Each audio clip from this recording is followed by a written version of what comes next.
Hello there and welcome back to the Science Sleepy Minds, that gentle corner of the internet where the universe whispers its strangest secrets directly into your drowsy ears. Tonight, you find yourself standing on the observation deck of an imaginary starship, one hand pressed against cold glass, watching Earth shrink to a pale blue marble behind you. The engines hum at a frequency you feel more than hear, a low vibration threading through your bones. Stars outside don't twinkle the way they did from your backyard. They burn steady and fierce, ancient furnaces scattered across the velvet dark. You're accelerating faster and faster, and something peculiar is happening to the clock mounted on the wall beside you. Its second hand seems to move just as it always did, tick after tick after tick. But if you could somehow peek back at the clocks on Earth, you'd notice something unsettling. They're racing ahead. Hours on Earth pass while minutes crawl by on your ship. You're not imagining it. You're not dreaming. Well, not yet anyway. This is time dilation, one of the most gloriously strange consequences of moving really, really fast through the cosmos. Now, fair warning, if you actually tried to accelerate a ship to the velocities we'll discuss tonight, you probably wouldn't survive. The G-forces alone would turn you into something resembling a very unfortunate pancake. But that's what imagination is for, and tonight physics bends to our storytelling needs. So before you get comfortable, take a moment to like the video and subscribe, but only if you genuinely enjoy what I do here. And while you're at it, drop a comment telling me where you're listening from and what time it is there. I always love knowing that someone in Tokyo is drifting off at 3 in the morning, while someone in Buenos Aires is just settling in after dinner. Now, dim the lights, maybe turn on a fan for that soft background hum, and let's ease into tonight's journey together. You lean back from that observation window, letting the immensity of space settle into your peripheral vision. The ship's computer displays your current velocity, a modest fraction of the speed of light, but climbing. You remember reading somewhere, maybe in a dusty physics textbook or a late-night Wikipedia spiral, that the speed of light sits at roughly 299,792,458 meters per second. That number feels almost absurd, like someone made it up to sound impressive at parties. But that number is the cosmic speed limit, the absolute boundary that nothing with mass can ever reach, let alone cross.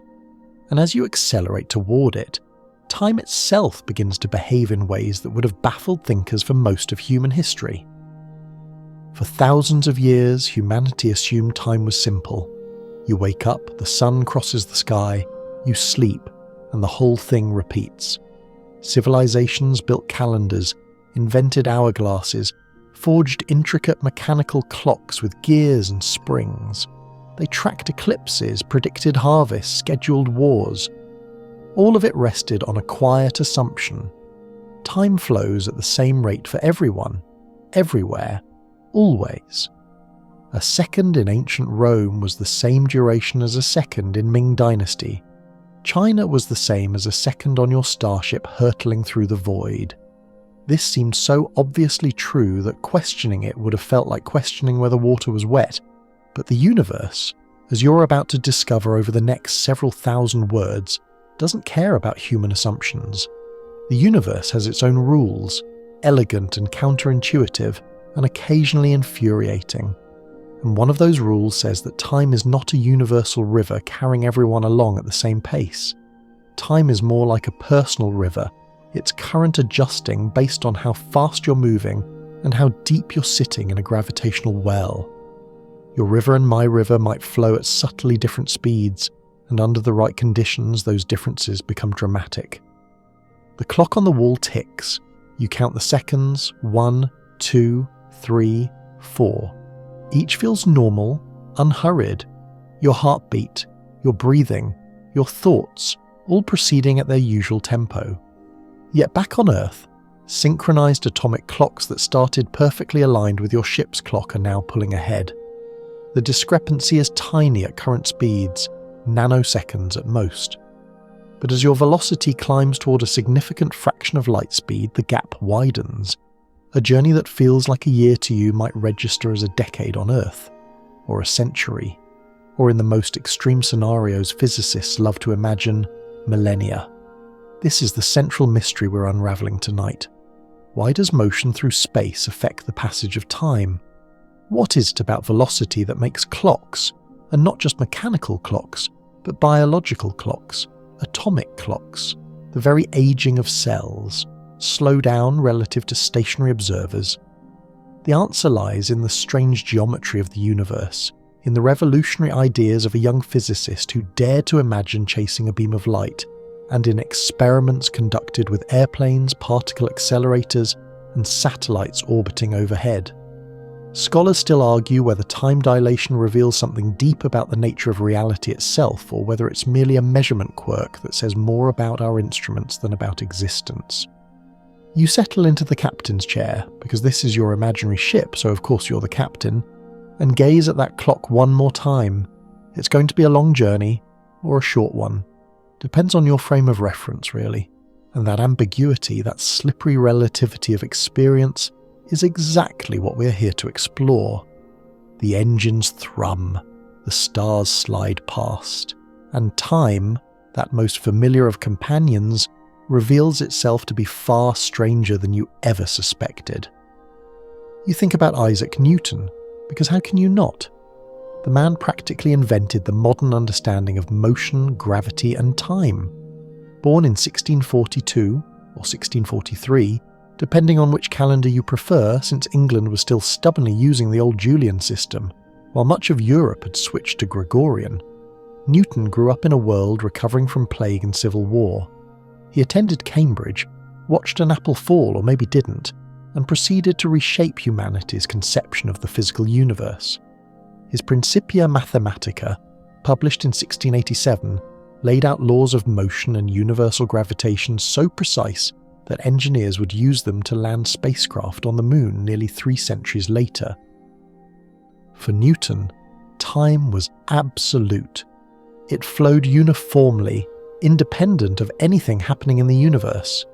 He called it true and mathematical time, a kind of cosmic metronome ticking away in the background, utterly indifferent to the motion of planets or the speed of cannonballs. Space, too, was absolute, a fixed stage on which the drama of physics played out. Objects moved through this unchanging space, subject to forces, accelerating and decelerating, but the stage itself remained static and eternal. This framework worked beautifully. It predicted the orbits of planets, explained the tides, allowed for the calculation of trajectories with stunning accuracy. When Edmund Halley used Newton's equations to predict the return of a comet, and that comet duly appeared in 1758, 16 years after Halley's death, it seemed like definitive proof that Newton had uncovered the true machinery of the cosmos. The clockwork universe, people called it. Wind it up, set it running, and every future state could in principle be calculated from the present. You imagine Newton sitting by candlelight, quills scratching across parchment, confident that he had grasped something eternal. Time was the steady heartbeat of creation, never speeding up, never slowing down. A second in London was a second in the farthest reaches of space. This wasn't just a scientific claim, it felt like common sense elevated to divine truth. But there was a quirky problem lurking in the shadows, one that wouldn't fully reveal itself for another 2 centuries. Newton's physics dealt magnificently with matter and motion, but it said almost nothing about light. What was light exactly? How fast did it travel? Did it obey the same laws as cannonballs and planets? Scientists in Newton's era debated whether light was a stream of tiny particles or a wave rippling through some medium. Newton himself favoured particles, which he called corpuscles. But if light consisted of particles, then presumably those particles had velocity, and that velocity could add or subtract depending on the motion of the source or the observer. Throw a ball from a moving train, and its speed relative to the ground equals the train speed plus the throw speed. Simple addition. Light should work the same way, or so it seemed.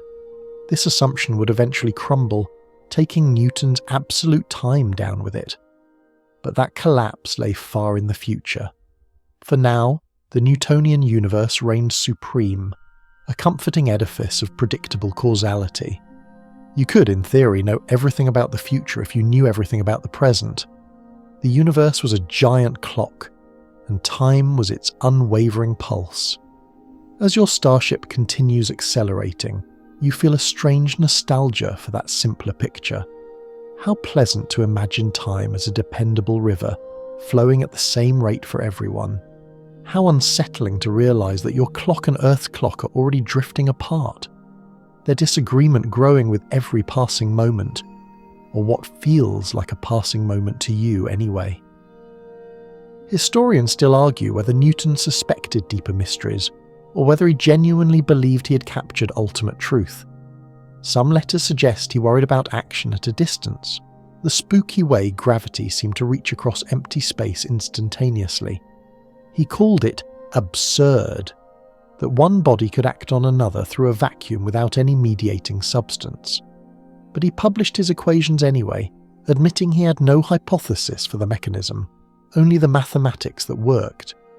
Perhaps if Newton had lived another 300 years, he would have encountered the experimental anomalies that would undo his absolute time. Perhaps he would have adjusted, as great scientists do, but he didn't, and so the Newtonian cosmos persisted, beautiful and brittle, waiting for a young patent clerk in Switzerland to smash it with a thought experiment about chasing light. You glance at the stars outside, each one a sun with its own system of worlds. Light from those stars travels toward you at exactly the same speed, regardless of whether the star is rushing toward your ship or fleeing away from it. Newton's addition of velocities doesn't apply, and that stubborn constancy of light speed is the crack that would eventually shatter the clockwork universe and reveal the rubbery, flexible nature of time itself. But we're getting ahead of ourselves, for now you sit with Newton's legacy, appreciating its elegance while sensing its limits. The hum of the engines deepens, your eyelids grow heavy, and somewhere ahead, Einstein waits with his wild hair and wilder ideas, ready to pull the rug out from under centuries of comfortable assumptions. The ship's navigation system blinks softly in the dim light, displaying trajectories calculated using equations Newton would recognise. Those same equations guide satellites, aim rockets, predict where comets will streak across your sky decades hence. It's almost poetic, really. Newtonian mechanics wrong in principle, but right enough in practice for everyday velocities and modest gravitational fields. The errors only emerge at extremes, at speeds approaching light or in the crushing gravity near black holes. You think about what it would have been like to be a physicist in 1900, standing at what seemed like the pinnacle of understanding. Many believed physics was nearly complete, that future scientists would merely refine the decimal places of known constants.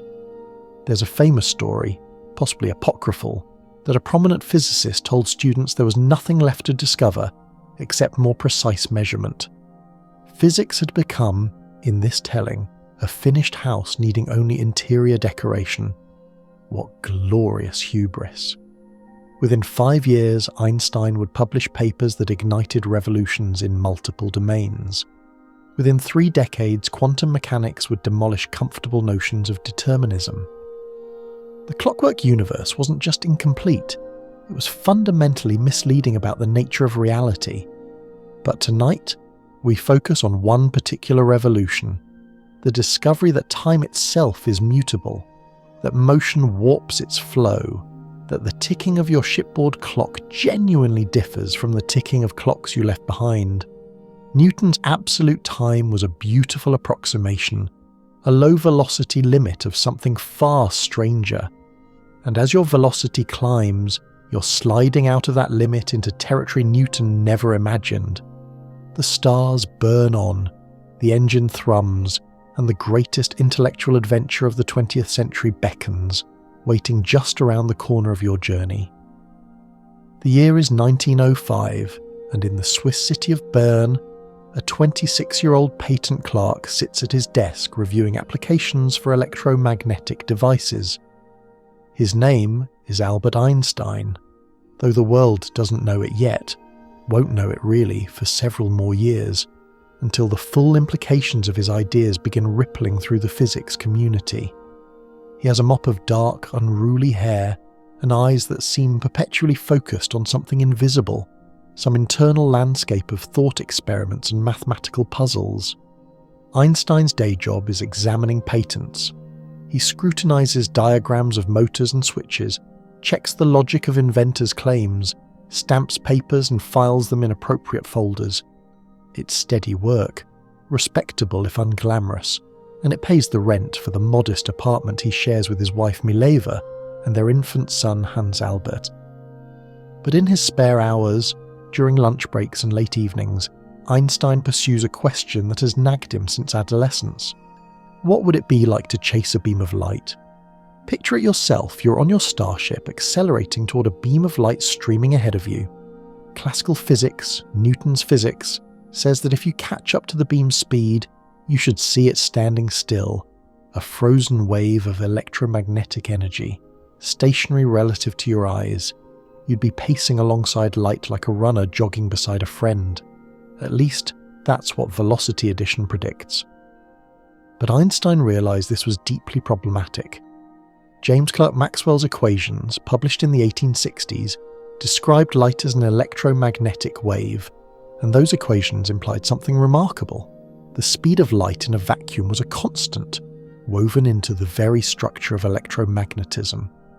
The equations didn't care whether you were moving toward the light source or away from it. They didn't have a slot for observer velocity. The speed of light simply was a fixed value emerging from the permittivity and permeability of free space. If Maxwell was right, you could never catch a light beam. No matter how fast you accelerated, light would always zoom away from you at the same speed. This seemed absurd, almost paradoxical. How could your motion have no effect on the relative velocity of something you were chasing? It violated common sense and centuries of intuition about how speeds combine. Young Einstein chose to trust Maxwell over intuition. He accepted that the speed of light was truly constant for all observers and asked what consequences followed. The answer was special relativity, unveiled in a paper titled On the Electrodynamics of Moving Bodies, which he submitted in June 1905, part of a miraculous year in which he would also publish groundbreaking work on the photoelectric effect and Brownian motion. The core insight was both simple and shattering. If the speed of light is constant regardless of the observer's motion, then something else must give.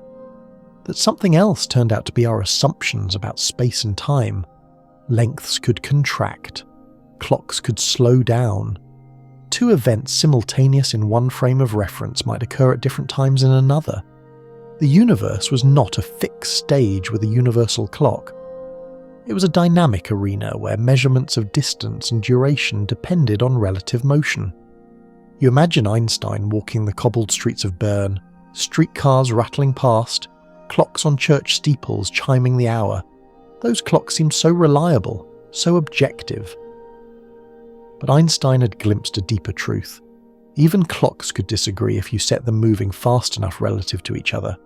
And this wasn't a malfunction or imprecision. It was the actual behaviour of time, built into the geometry of the universe.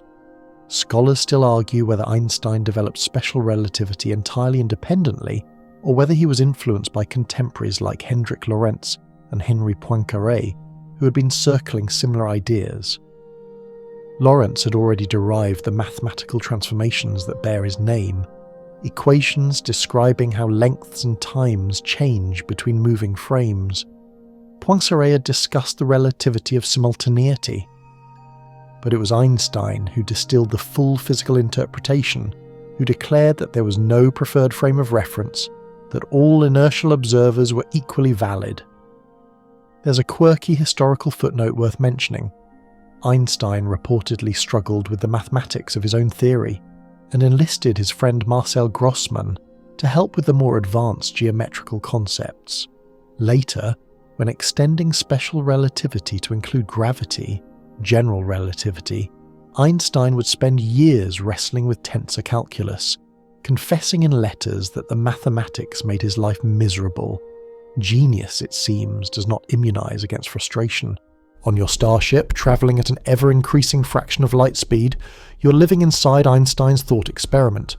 The light from stars ahead still reaches you at that fixed velocity, no matter how fast your engines push. And because of that constancy, your clocks and rulers behave strangely when compared to those of observers you left behind. Einstein's adolescent daydream about chasing light beams led to consequences that now shape your shipboard reality. You settle deeper into your chair, the hum of the engines a constant lullaby.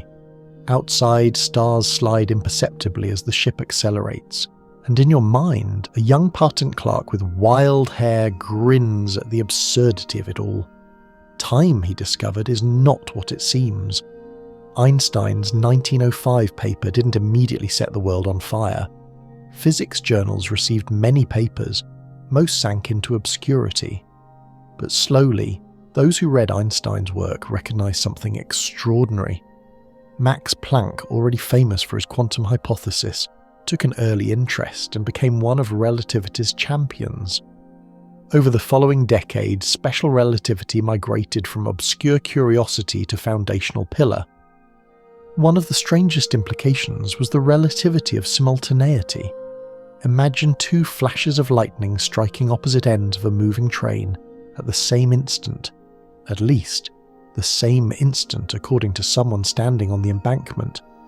A passenger in the middle of the train, however, moving toward one flash and away from the other, would see the front flash arrive first. Did the lightning bolts strike simultaneously? The answer depends on your frame of reference. This upends deep intuitions. We naturally assume there's a universal now stretching across the cosmos, a single present moment binding all observers. But Einstein showed that now is frame-dependent. Your ship's now isn't the same as Earth's now if you're moving relative to Earth at high speed. Events that are simultaneous for you might be sequential for someone else. The implications are dizzying. Philosophers have spent a century debating what this means for the nature of time, for causality, for the very concept of reality. Is the future already out there, fixed in the four-dimensional block universe that Minkowski would soon describe? Or is the present special, a moving edge of becoming? We'll touch on these questions later, when we wade into the philosophical swamps. For now, just note that Einstein didn't merely revise physics, he destabilized our ordinary experience of time. Back on your ship, the clock ticks on.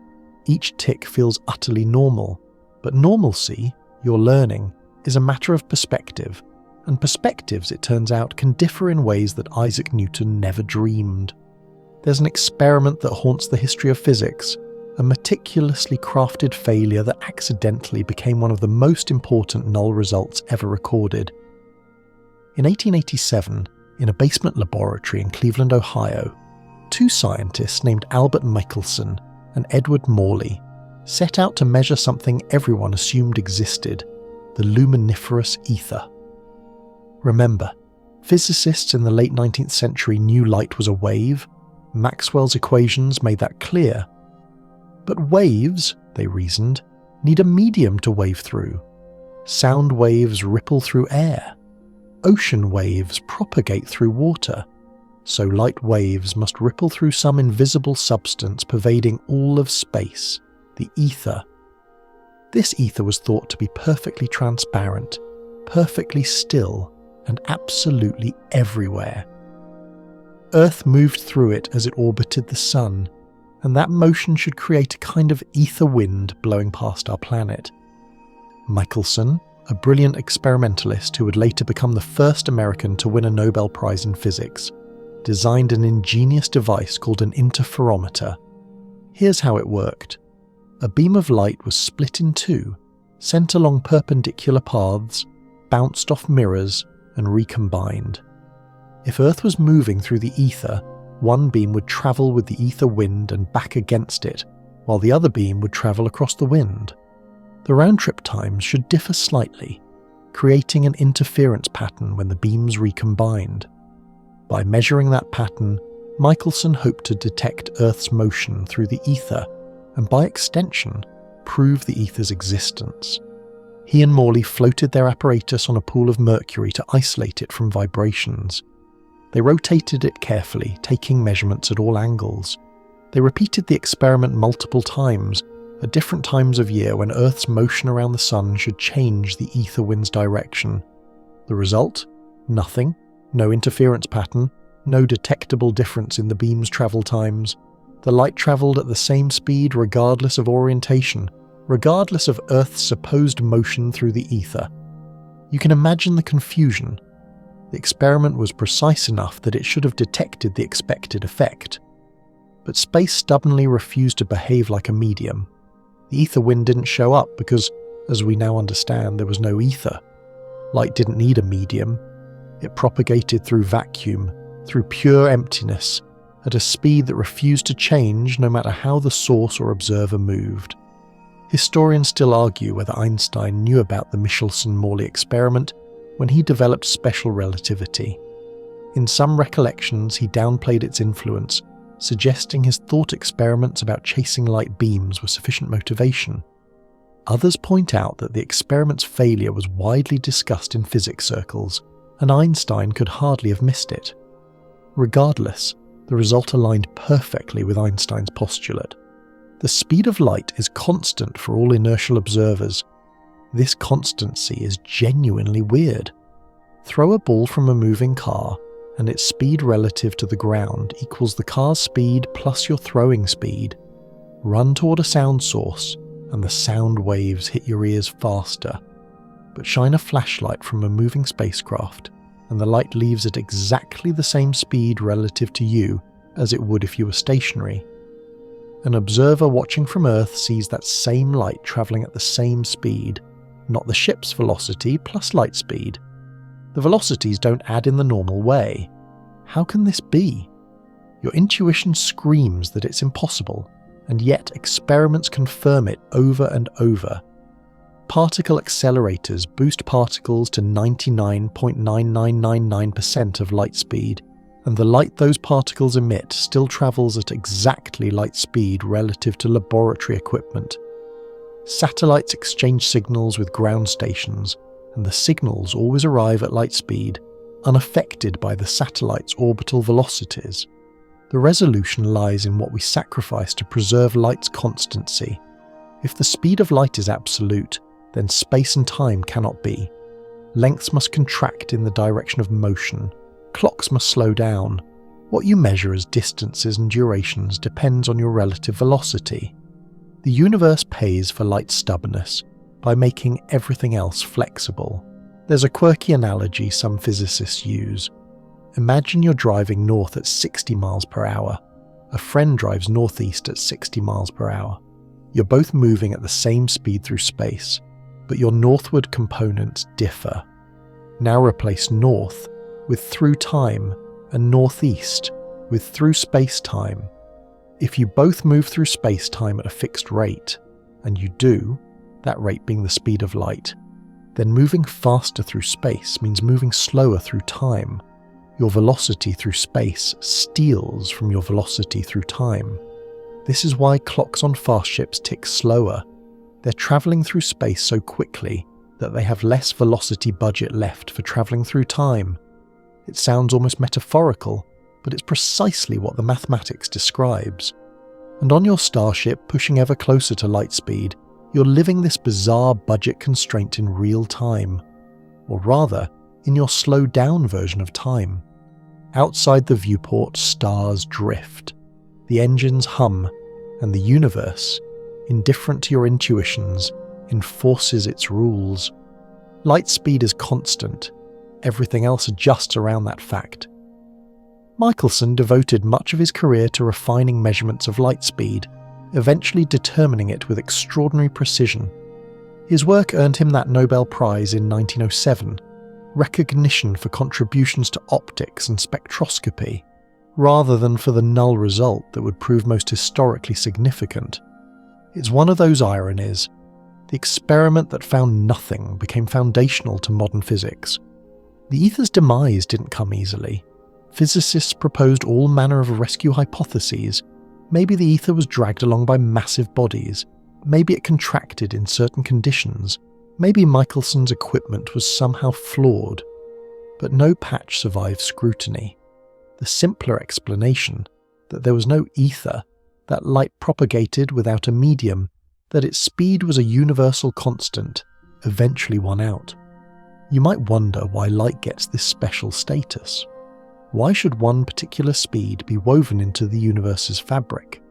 The answer ties back to Maxwell's equations. When Maxwell unified electricity and magnetism, his equations predicted electromagnetic waves travelling at a speed determined by fundamental constants of nature. That speed wasn't arbitrary. It emerged from the physics of electric and magnetic fields interacting, and that speed turned out to be the cosmic speed limit, the boundary no massive object can cross.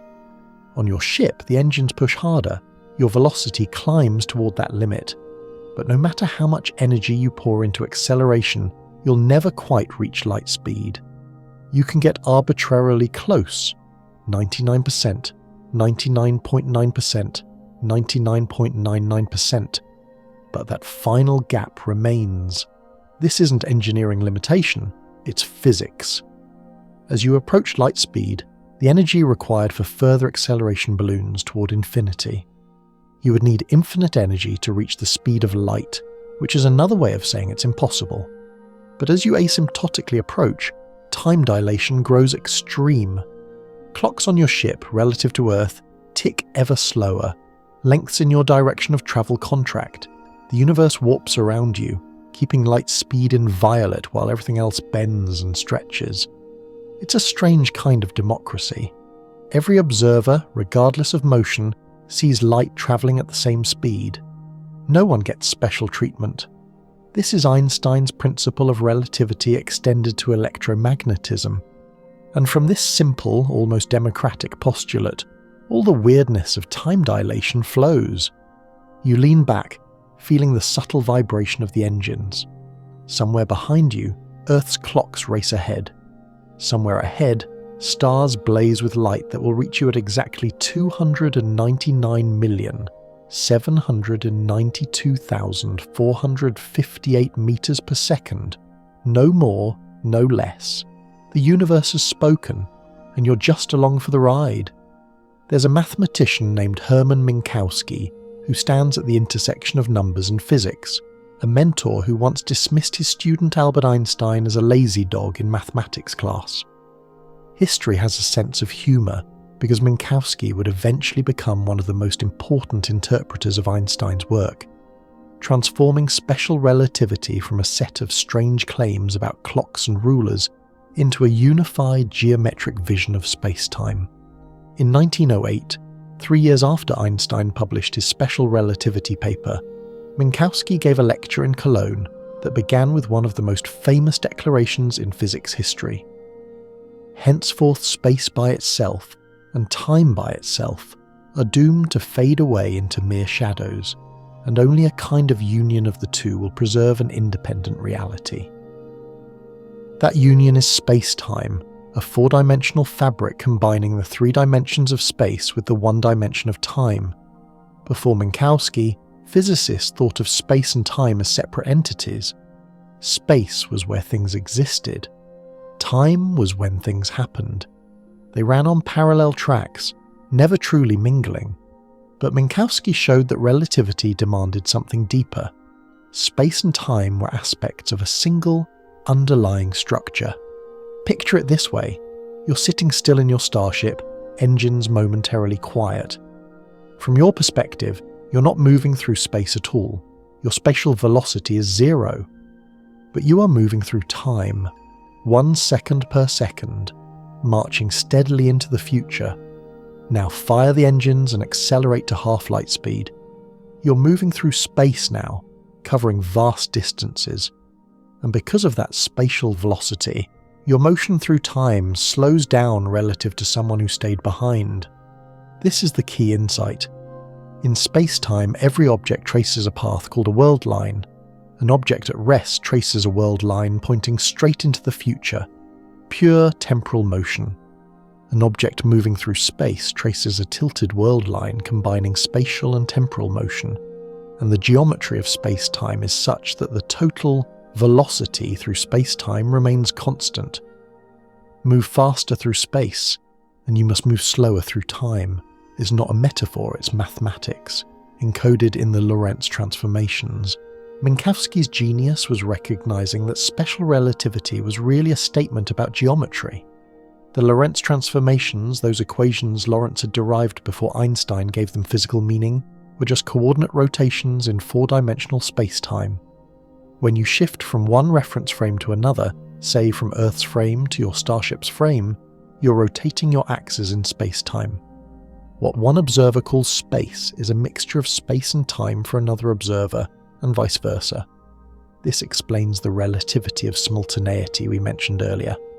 Events that lie along your now slice of space-time are simultaneous for you, but an observer moving relative to you has a tilted now slice, cutting through space-time at an angle. Events on your slice might not lie on theirs.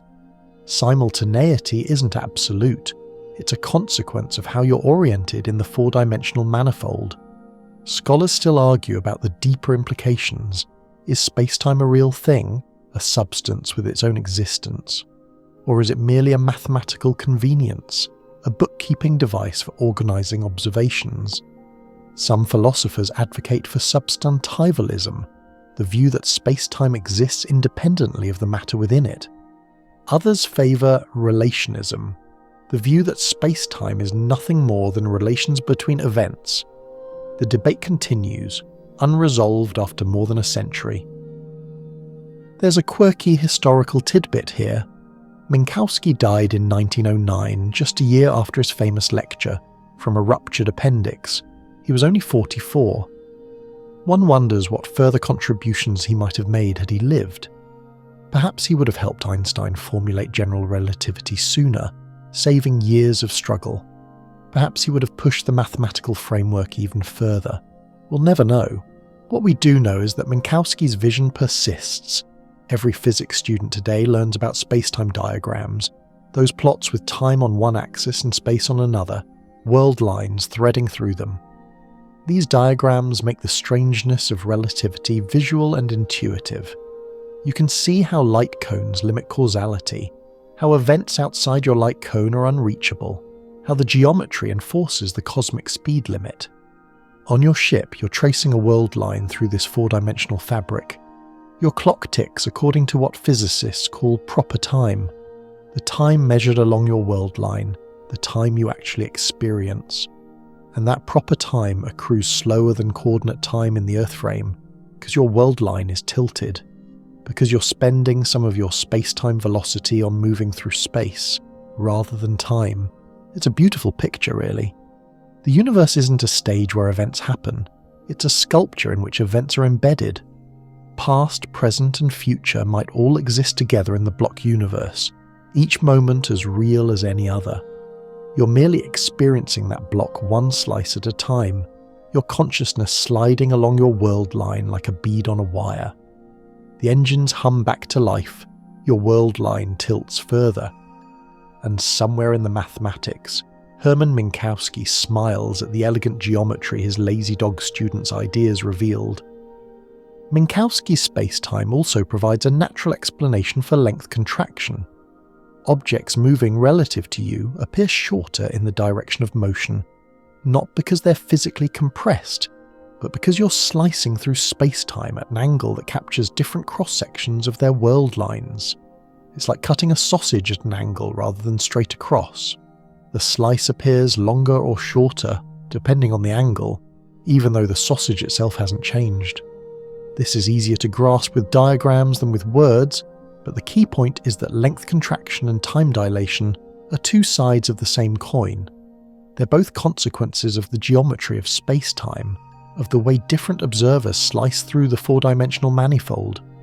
Neither effect is more fundamental than the other. They arise together from the Lorentz transformation. Your starship, from an Earth observer's perspective, appears shorter than it did when stationary. Your clocks appear to tick slower, but from your perspective, nothing feels different. Your ship measures the same length as always. Your clocks tick normally. The discrepancies arise from comparing measurements across reference frames, from the different ways observers slice space-time. This symmetry is crucial and often misunderstood. You might wonder, If Earth sees your clocks running slow, and you see Earth's clocks running slow, who's actually aging more slowly? Isn't this a contradiction? The answer is that both perspectives are equally valid while you're in uniform motion.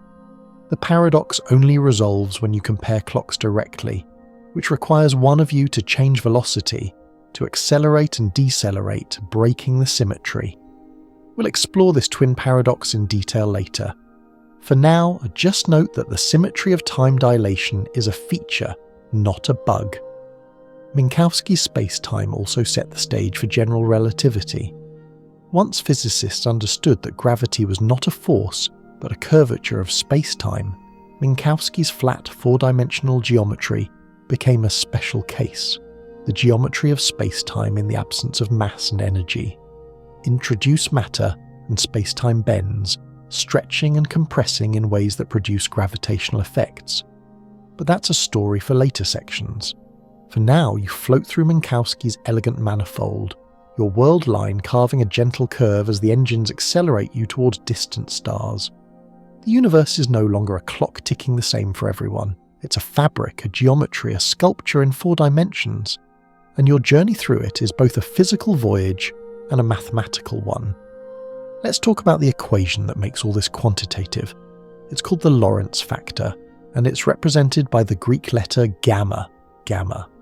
If you've ever wondered exactly how much time slows down at a given velocity, gamma is your answer. The formula is almost disarmingly simple. Gamma equals 1 divided by the square root of 1 minus v squared over c squared. In symbols, gamma equals 1 divided by the square root of 1 minus v squared over c squared. Here, v is your velocity, and c is the speed of the light. That's it. That's the entire recipe for calculating time dilation. At everyday velocities, walking, driving, even flying in a jet, gamma is essentially 1. The v squared over c squared term is so tiny that subtracting it from 1 leaves you with something indistinguishable from 1. Your clocks tick at the same rate as everyone else's, for all practical purposes. You never notice time dilation because you're moving at a negligible fraction of light speed. But crank up the velocity and gamma starts to grow.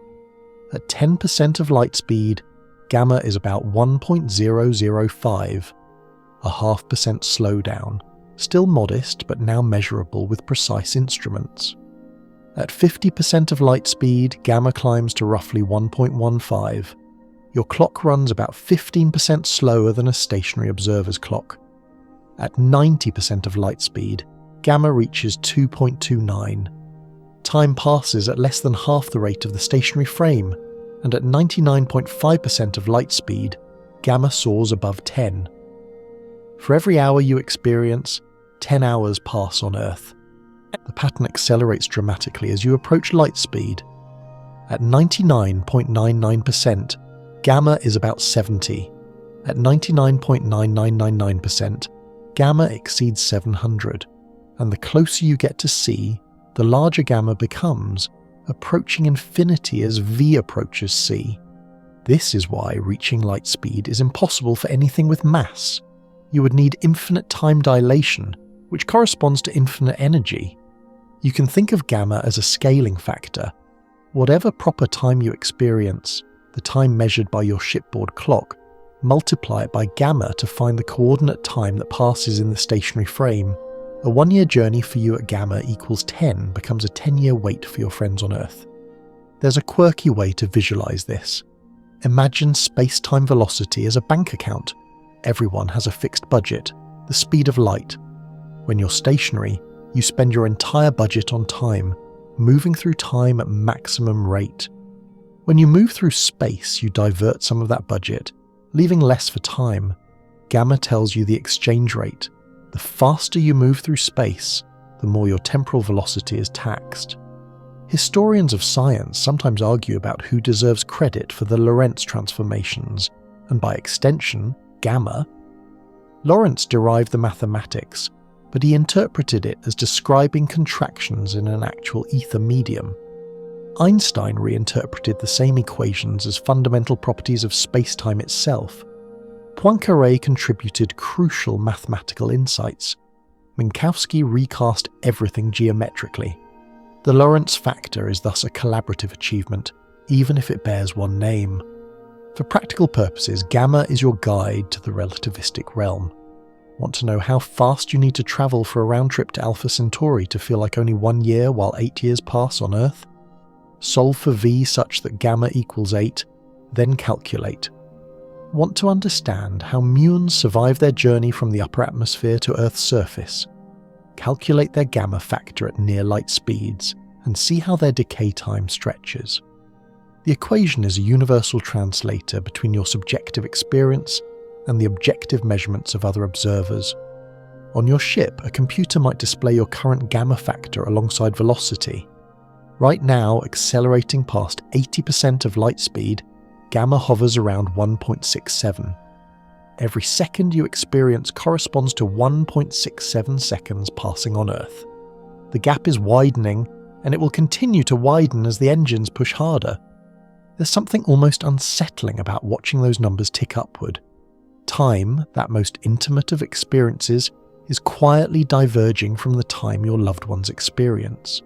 They're aging faster than you, or rather, you're aging slower than them. Gamma doesn't care about your feelings. It's just mathematics, crunching ratios of velocities to light speed, spitting out factors that reshape your relationship with the universe. But there's also something exhilarating about it. Gamma is your passport to the future. Push hard enough, and you can reach stars that would otherwise take lifetimes to approach. You might arrive decades or centuries into the future, fresh and young while Earth has aged. Science fiction has mined this scenario endlessly, but the physics is real. The Lorentz factor makes it possible. You glance at the clock on the wall, its second hand sweeping with familiar rhythm. For you, time proceeds normally. But gamma is multiplying every one of your seconds, stretching it out in the Earth frame, a quiet tax on your journey through space-time. Let's work through a concrete example to make gamma feel tangible. Suppose you accelerate to 90% of light speed, 0.9 c, and maintain that velocity for what feels like 1 year to you. Gamma at this speed is approximately 2.29. So the coordinate time in the Earth frame is 1 year times 2.29, which equals 2.29 years. You experience 12 months. Earth experiences about 27.5 months. Now suppose you push to 99% of light speed, 0.99 c. Gamma jumps to about 7.09. Your one subjective year now corresponds to over 7 years on Earth. At 99.9%, gamma is roughly 22.4. Your year equals more than 2 decades for those you left behind. The numbers can become staggering. At 99.9999% of light speed, gamma is approximately 707. A single year of your experience stretches to 7 centuries in the Earth frame. You could, in principle, travel for what feels like a long weekend and return to find your great-great-great-grandchildren elderly. The mathematics permits it. Only engineering and energy budgets stand in the way. These aren't just thought experiments. Particle accelerators routinely boost particles to gamma factors in the thousands. Physicists observe those particles' behavior and confirm that their lifetimes, measured from the lab frame, stretch exactly as the Lorentz factor predicts. Nature obeys the equation. There's a philosophical puzzle lurking here. If time truly slows for the traveller, is their life shorter or longer? From their subjective perspective, they experience the same duration they always would.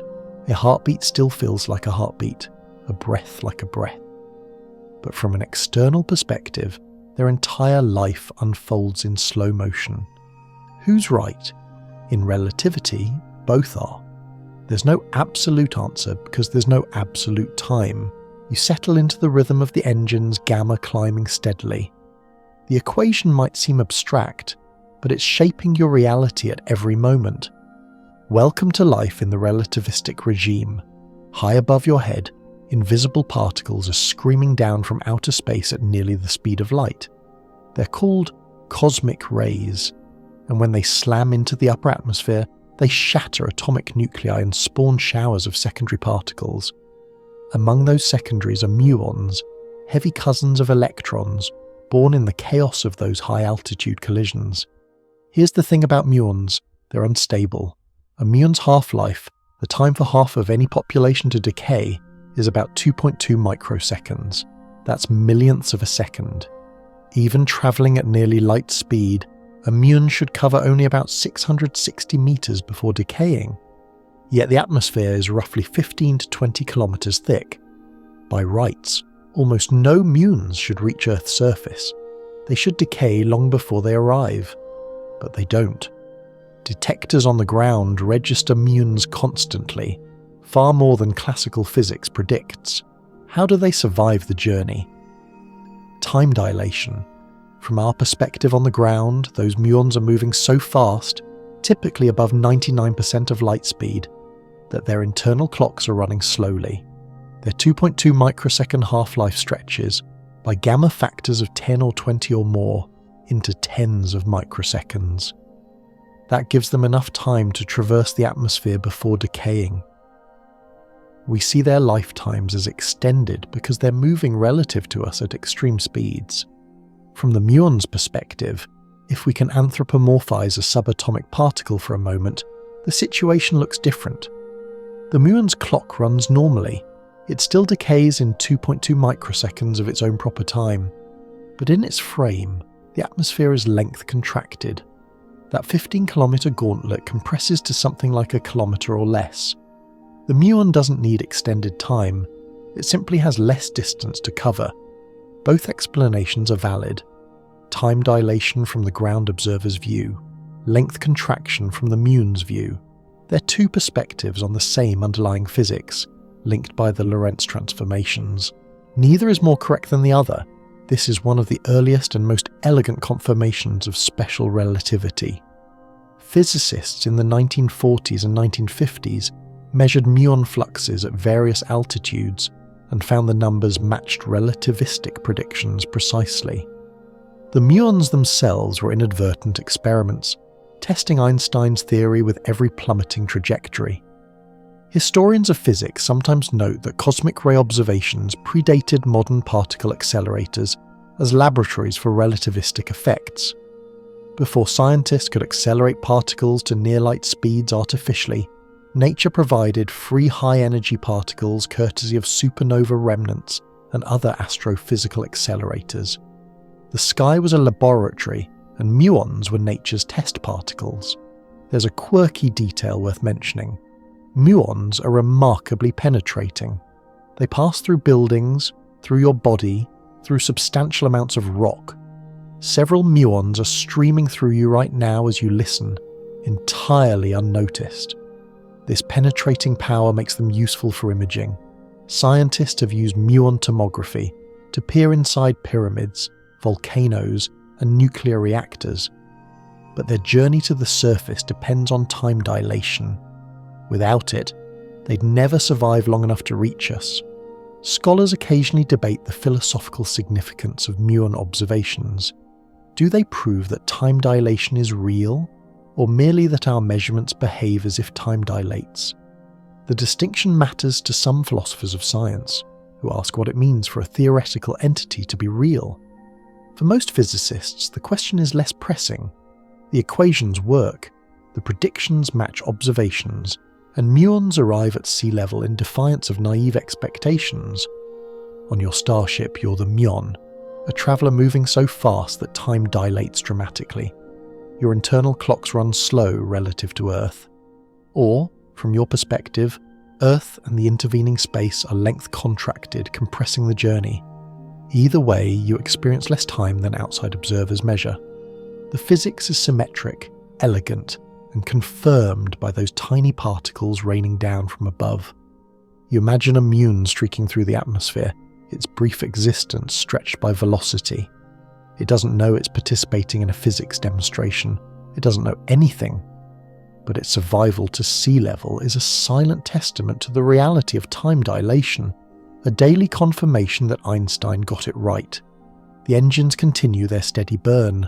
Outside the viewport, stars beckon. And somewhere in the atmosphere of every planet orbiting every star, particles are undergoing the same relativistic dance. time slowing for the swift, distances contracting for the moving. The universe is consistent, its rules applying everywhere, from subatomic muons to starships like yours. The Muon experiment has been repeated and refined countless times since those mid-20th century measurements. Modern detectors with nanosecond resolution confirm the predictions with exquisite precision. There's no wriggle room for alternative explanations. Time dilation is the only framework that fits the data. Consider the numbers more concretely. A muon travelling at 99.5% of light speed has a gamma factor of about 10. Its half-life, measured in the lab frame, stretches from 2.2 microseconds to roughly 22 microseconds. In those extra microseconds, it travels an additional 6.6 kilometres, more than enough to reach sea level from typical creation altitudes. Bump the speed to 99.9% of light speed, and gamma rises to about 22. Half-life stretches to nearly 50 microseconds. The muon cruises even farther before decaying. These aren't abstract calculations. They're the bread and butter of particle physics, used daily in designing experiments and interpreting data. If time dilation didn't occur, entire fields of physics would make no sense. The standard model of particle physics incorporates relativity at its core. The two frameworks are inseparable. There's also a poetic quality to the muon's journey. Born in violence, a cosmic ray collision in the high atmosphere, it hurtles earthward at nearly ultimate speed, its clock slowed by its own motion, surviving just long enough to touch the ground before vanishing into an electron and neutrinos. It's a fleeting existence, but time dilation grants it a few extra moments, a brief extension courtesy of Einstein's equations. You think about your own journey. Unlike the muon, you're aware of your passage through space-time. You can contemplate the clocks diverging, the years piling up on Earth while months crawl by on your ship. The muon has no such luxury. It simply exists and decays. But the physics binding your fates is identical. Velocity shapes time for both of you. Outside, the stars continue their slow drift. The engines hum their ceaseless song, and somewhere in the upper atmosphere of a distant planet, another muon begins its relativistic plunge, time stretching around it like taffy, a tiny confirmation of cosmic truth. October 1971. Two scientists named Joseph Hafele and Richard Keating board a commercial aircraft with 4 cesium atomic clocks carefully nestled in their own seats. The clocks are the most precise timepieces humanity has ever built, capable of detecting discrepancies of a few nanoseconds over days. Hafele and Keating aren't going on vacation. They're conducting an experiment that will test both special and general relativity in one elegant package. The plan is simple in concept, fiendish in execution. Fly the clocks around the world twice, once eastward, once westward, and compare them to reference clocks left on the ground at the United States Naval Observatory. If relativity is correct, the clocks should disagree when reunited. Special relativity predicts time dilation due to the aircraft's velocity.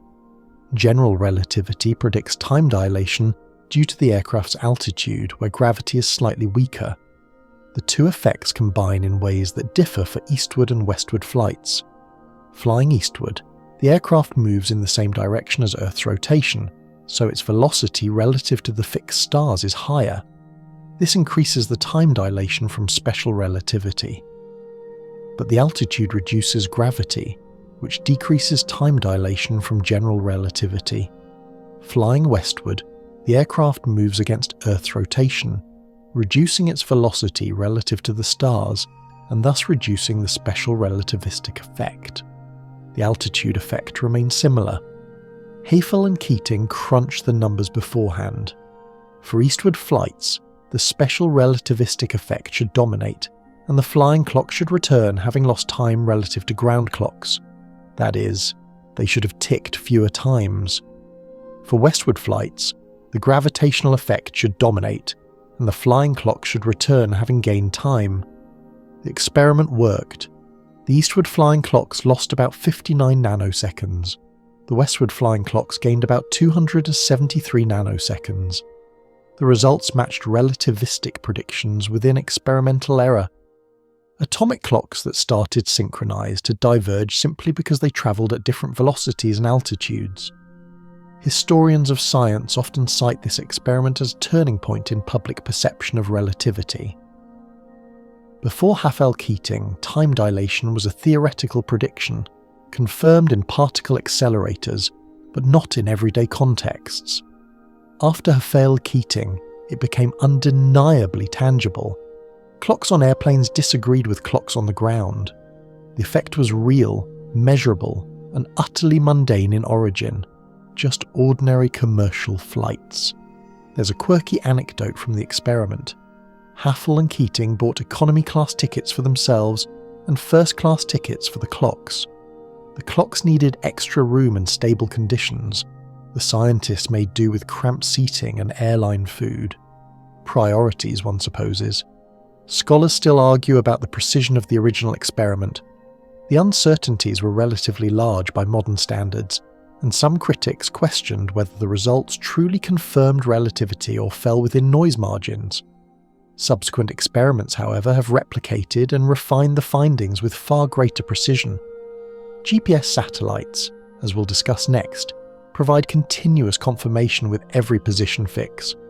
For you on your Starship, Hafele-Keating is a warm-up act. Those nanoseconds of divergence arose from aircraft travelling at a few hundred meters per second. A crawl compared to your near-light velocity. At your speed, the clocks wouldn't differ by nanoseconds over days.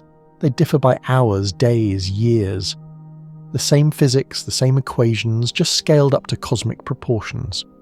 You imagine the atomic clocks vibrating in their casings, cesium atoms oscillating with almost inconceivable regularity.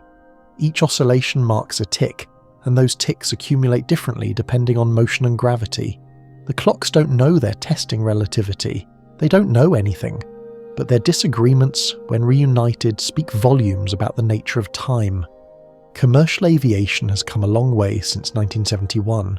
Planes are faster, more comfortable, and carry far more advanced electronics. But the physics remains unchanged. Every flight you've ever taken, every journey through the atmosphere, has involved infinitesimal time dilation. Your wristwatch, had it been precise enough, would have ticked slightly differently than ground-based clocks. You never noticed, of course. Nanoseconds are invisible to human perception, but they're there, accumulating silently, proof that time is not absolute. The engines of your ship burn on.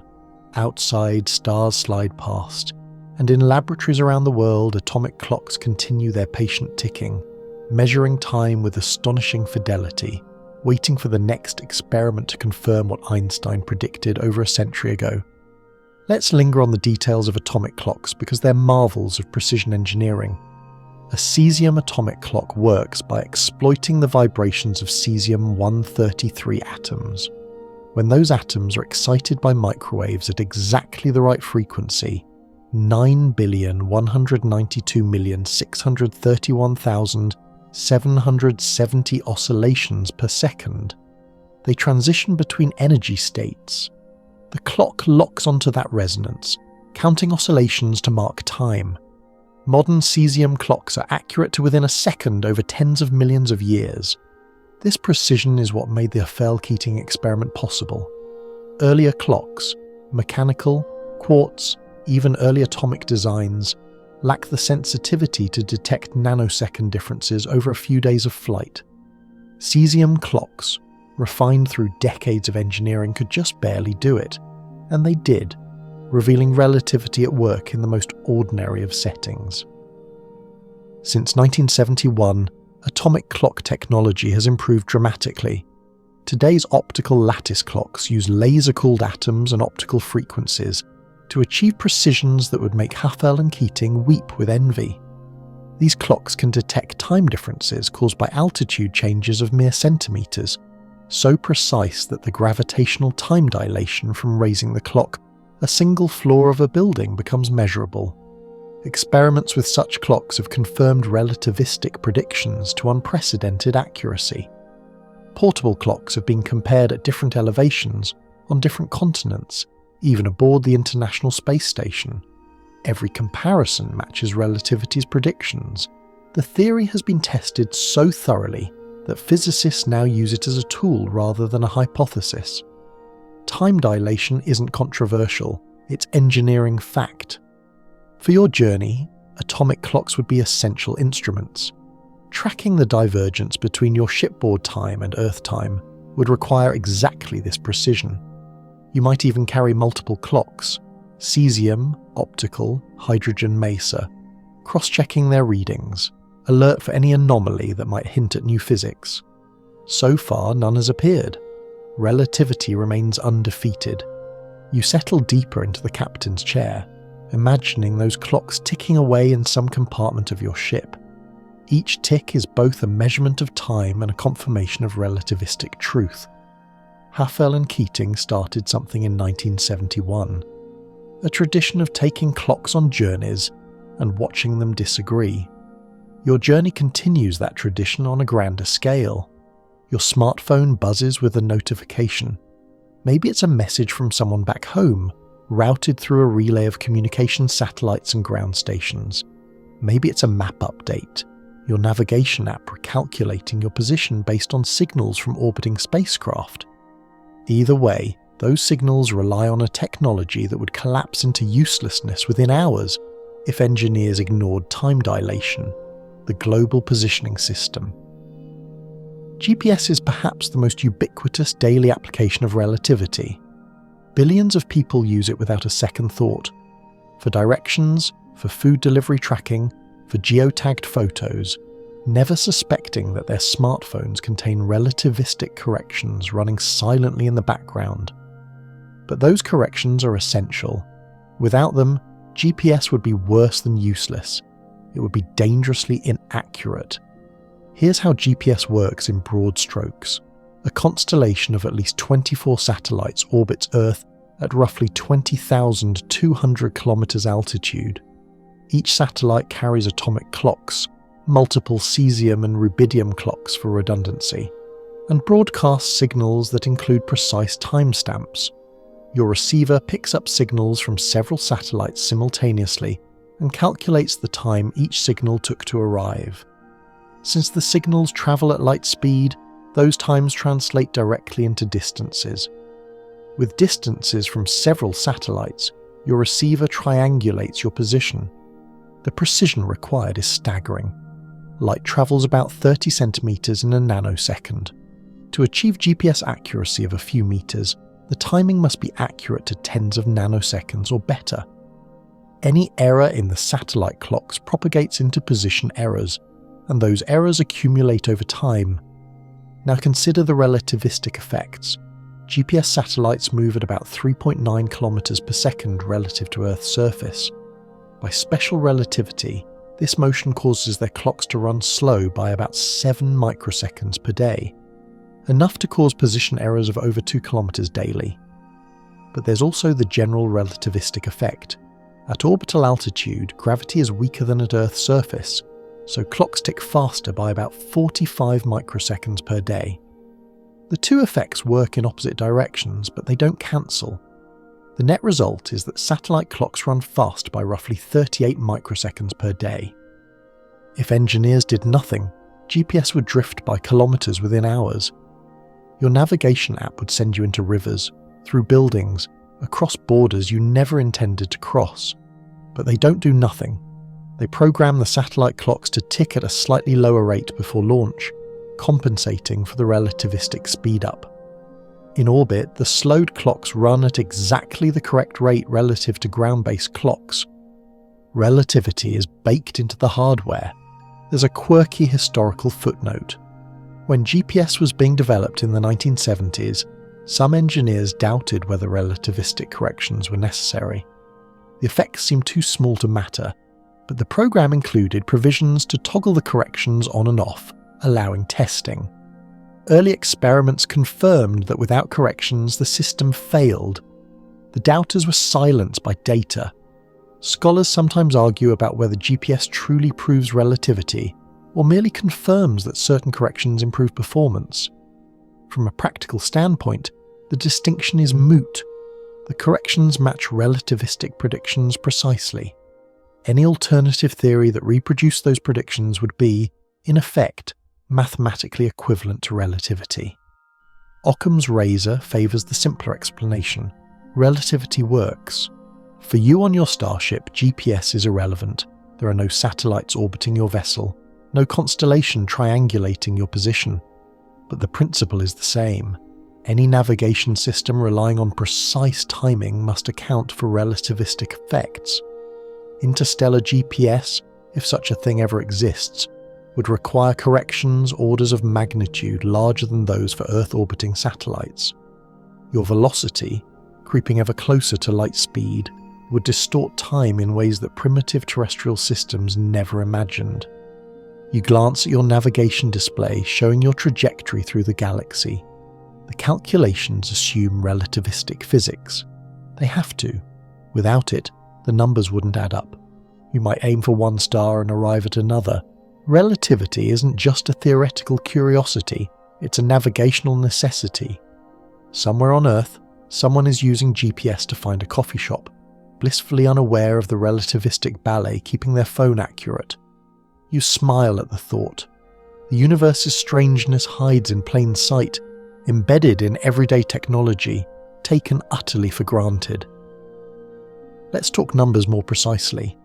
The special relativistic time dilation for a GPS satellite works out to about -7.2 microseconds per day. The satellite clocks lose time relative to ground clocks because they're moving. The general relativistic effect from the weaker gravity at orbital altitude adds about plus 45.9 microseconds per day. The satellite clocks gain time because they're higher in the gravitational well. Net effect, plus 38.7 microseconds per day. Now, 38.7 microseconds might sound tiny, but light travels about 11.6 kilometers in that time. Over a day, uncorrected satellites would accumulate that much positional error, growing without bound as the errors compound.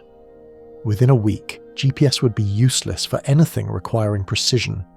Traffic routing, emergency services, precision agriculture, surveyed boundaries, all would fail. The engineering solution is elegant. Before launch, each satellite clock is set to run slow by the fractional amount that compensates for the relativistic speed-up. The clocks are intentionally detuned at the factory.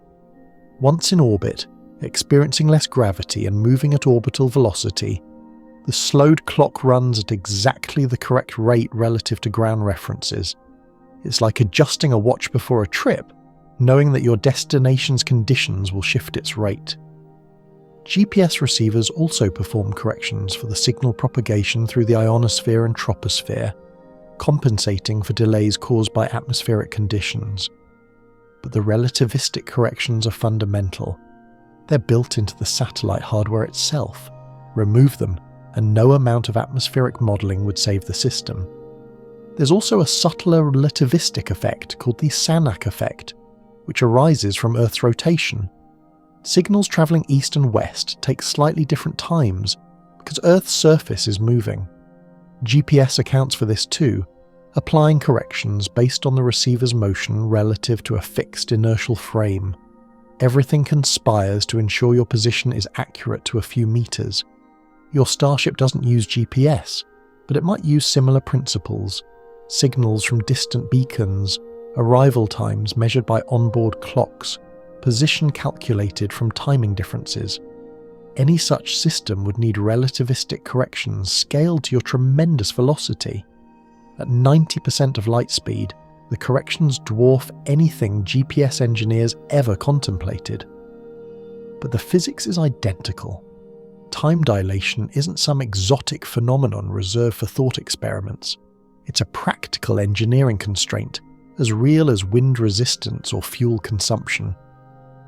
You tap the navigation display, scrolling through trajectory data. Each waypoint assumes relativistic mechanics. Each arrival time is calculated using Lorentz transformed clocks. The universe, it turns out, is remarkably consistent. What works for GPS satellites works for starships. What works for muons works for you. Welcome to CERN, the European Organisation for Nuclear Research, nestled in the suburbs of Geneva where Switzerland meets France. Here, beneath pastoral farmland, a 27-kilometre ring of superconducting magnets guides particles around circular paths at velocities so close to light speed that the difference is measured in decimal places far past what ordinary calculators display. This is the Large Hadron Collider, humanity's mightiest microscope, peering into the subatomic realm by smashing particles together and studying the debris. At the LHC, protons circulate at 99.9999991% of light speed. Let that sink in. The protons are moving so close to light speed that they're only about 3 meters per second slower than photons, despite photons having no mass and travelling at the absolute cosmic limit. At this velocity, the gamma factor is roughly 7,460. Time for those protons is dilated by a factor of nearly 7,500. What does this mean practically? A proton's internal processes, from the perspective of lab observers, slow down by that factor.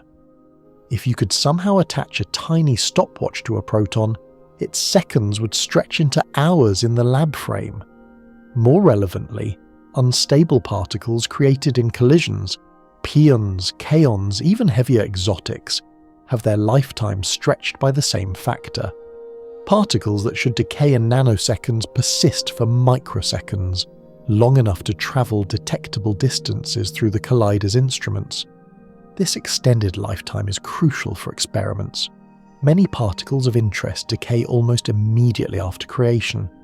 Without time dilation, they'd vanish before leaving any measurable trace. But at near-light speeds, their brief existences stretch. Their decay products spray outward in patterns physicists can analyse.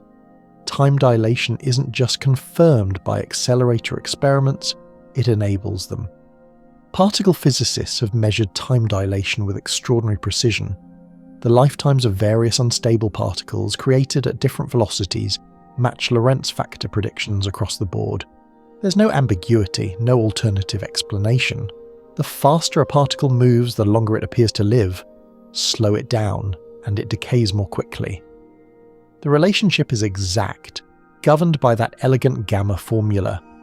Historians of physics note that accelerator confirmations of relativity date back to the 1930s and 1940s, when cyclotrons first pushed particles to significant fractions of light speed. Ernest Lorentz's cyclotron at Berkeley produced particles with enough energy to exhibit measurable relativistic effects. As accelerators grew larger and more powerful, synchrotrons, then synchrocyclotrons, then storage rings like the LHC, the conformations became ever more precise. There's a quirky engineering consequence of time dilation in accelerators. At non-relativistic speeds, a particle's response to electric and magnetic fields depends simply on its mass. But at relativistic speeds, the particle behaves as if its mass has increased, a phenomenon sometimes called relativistic mass. A proton at LHC energies has an effective mass over 7,000 times its rest mass. The magnets must be enormously powerful to bend such heavy particles around the ring. Scholars occasionally debate whether relativistic mass is a useful concept or a pedagogical crutch. Many physicists prefer to speak only of rest mass and momentum, treating the apparent mass increase as a mathematical artifact rather than a physical reality. But regardless of terminology, the effect is undeniable. Accelerating particles to higher and higher fractions of light speed requires exponentially more energy. This energy barrier is why reaching light speed is impossible. As velocity approaches c, the energy needed for further acceleration approaches infinity. No finite energy source can push a massive particle to that limit. The LHC consumes enough electricity to power a small city, yet its protons still fall 3 meters per second short of light speed. Closing that gap would require more energy than exists in the observable universe. On your Starship, you face the same barrier. Your engines, however advanced, must pump ever more energy into acceleration as you approach light speed. The returns diminish asymptotically. You can get close close enough for dramatic time dilation, but never quite there. The universe guards that limit jealously. You imagine the protons circling CERN's ring, 11,000 laps per second, time crawling for them while lab clocks tick normally. They don't know they're participants in physics history. They don't know anything, but their behaviour, measured and analysed, confirms the theory you're living inside at this very moment. The engines hum, the stars drift, and somewhere on Earth, particles continue their endless dance, testing relativity with every collision, every decay, every stretched out lifetime. Beyond the LHC, other accelerators around the world push different particles to different energies, each confirming relativistic predictions. The Fermilab Tevatron in Illinois, now decommissioned, accelerated protons and antiprotons to nearly 0.99999 C. The ESLAC National Accelerator Laboratory in California originally fired electrons down a 2-mile linear accelerator at gamma factors in the tens of thousands. Japan's SuperKEKB collides electrons and positrons at energies tuned to study subtle asymmetries in particle physics. Every one of these machines depends on relativistic corrections for design and operation. Even medical accelerators, used for radiation therapy, must account for relativity. The electrons fired at tumours travel at velocities where gamma factors are small but not negligible. Engineers design the machines with Lorentz transformed parameters, ensuring that beams focus correctly and doses land where intended. Relativity isn't just for fundamental physics, it's for saving lives. There's also something called relativistic beaming, relevant to astrophysics. When particles in jets from black holes or neutron stars travel at near-light speeds, the radiation they emit is concentrated forward due to relativistic effects. This beaming makes certain objects appear far brighter than they would otherwise, allowing astronomers to detect them across cosmic distances. Time dilation and length contraction, just laboratory phenomena. They shape observations of the most violent objects in the universe. Your ship, speeding toward distant stars, experiences something analogous. Light from stars ahead is blue-shifted, its frequency increased by your motion. Light from behind is red-shifted. At high enough velocities, the visual effect is dramatic. Everything ahead appears clustered toward your direction of travel, while the universe behind seems to thin out.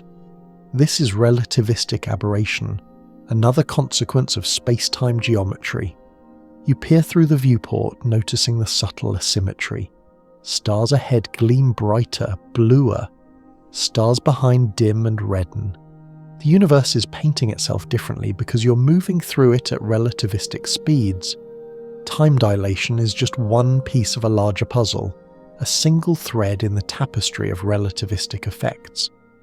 Back at CERN, physicists sip coffee and analyse data, teasing apart collision products, hunting for new particles, testing theoretical predictions. They take relativity for granted, not because they're complacent, but because it works. Every result, every measurement, every confirmation reinforces what Einstein proposed over a century ago. Time dilates, space contracts, the speed of light is absolute. Your journey continues, adding another data point to the cosmic ledger of relativistic phenomena. The LHC's protons might never know you exist, but you share something with them, a subjective slowing of time, a stretching of experience, a silent tribute to the geometry of space-time. Imagine you have a twin sibling. You're identical, born moments apart, sharing genetics and childhood memories and probably a few embarrassing stories neither of you once repeated. Now imagine climbing aboard a Starship, accelerating to 90% of light speed, travelling to a distant star and returning home. When you step off the ship, you're a few years older, but your twin, who stayed on Earth, has aged decades. This is the twin paradox, perhaps the most famous thought experiment in special relativity. It seems to violate the symmetry we discussed earlier. If all motion is relative, why does the travelling twin age less? Couldn't the travelling twin claim they were stationary while Earth sped away and returned? If so, shouldn't the Earth twin age less from the traveller's perspective? The scenarios seem symmetric, yet they produce asymmetric aging, hence the paradox. Except it's not really a paradox. The resolution lies in acceleration. The travelling twin doesn't remain in a single inertial frame throughout the journey. They accelerate away from Earth, then decelerate and turn around at the destination, then accelerate back toward Earth, then decelerate to land. These accelerations break the symmetry. The Earth twin remains in a single inertial frame, or close enough, ignoring Earth's rotation and orbit. The travelling twin changes frames multiple times. Special relativity, strictly speaking, applies only to inertial frames, those moving at constant velocity without acceleration. The Lorentz transformations relate measurements between such frames. But the travelling twin's journey involves non-inertial phases.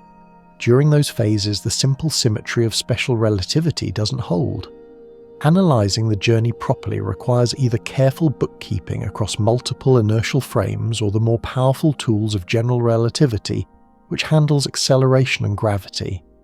When you do the math correctly, the result is unambiguous. The travelling twin ages less. The amount depends on velocity and journey duration.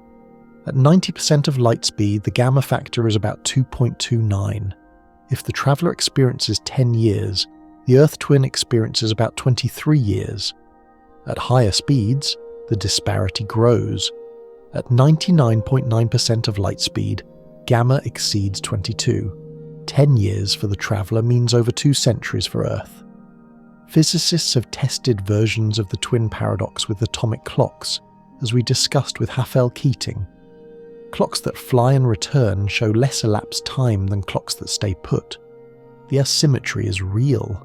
It's not an illusion or a measurement artifact. Time genuinely passes differently for those who accelerate. There's a historical quirk here. Einstein himself used the twin scenario in his original writings, though he framed it in terms of clocks rather than twins. The biological version, with human twins and emotional reunions, emerged later as a pedagogical tool. Somehow, imagining your sibling aging faster than you makes the strangeness more visceral than imagining a clock face showing different numbers. Scholars continue to argue about the best way to explain the paradox's resolution. Some emphasize acceleration.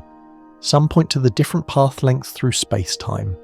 The travelling twin takes a longer world line through Minkowski space, and longer world lines correspond to less proper time.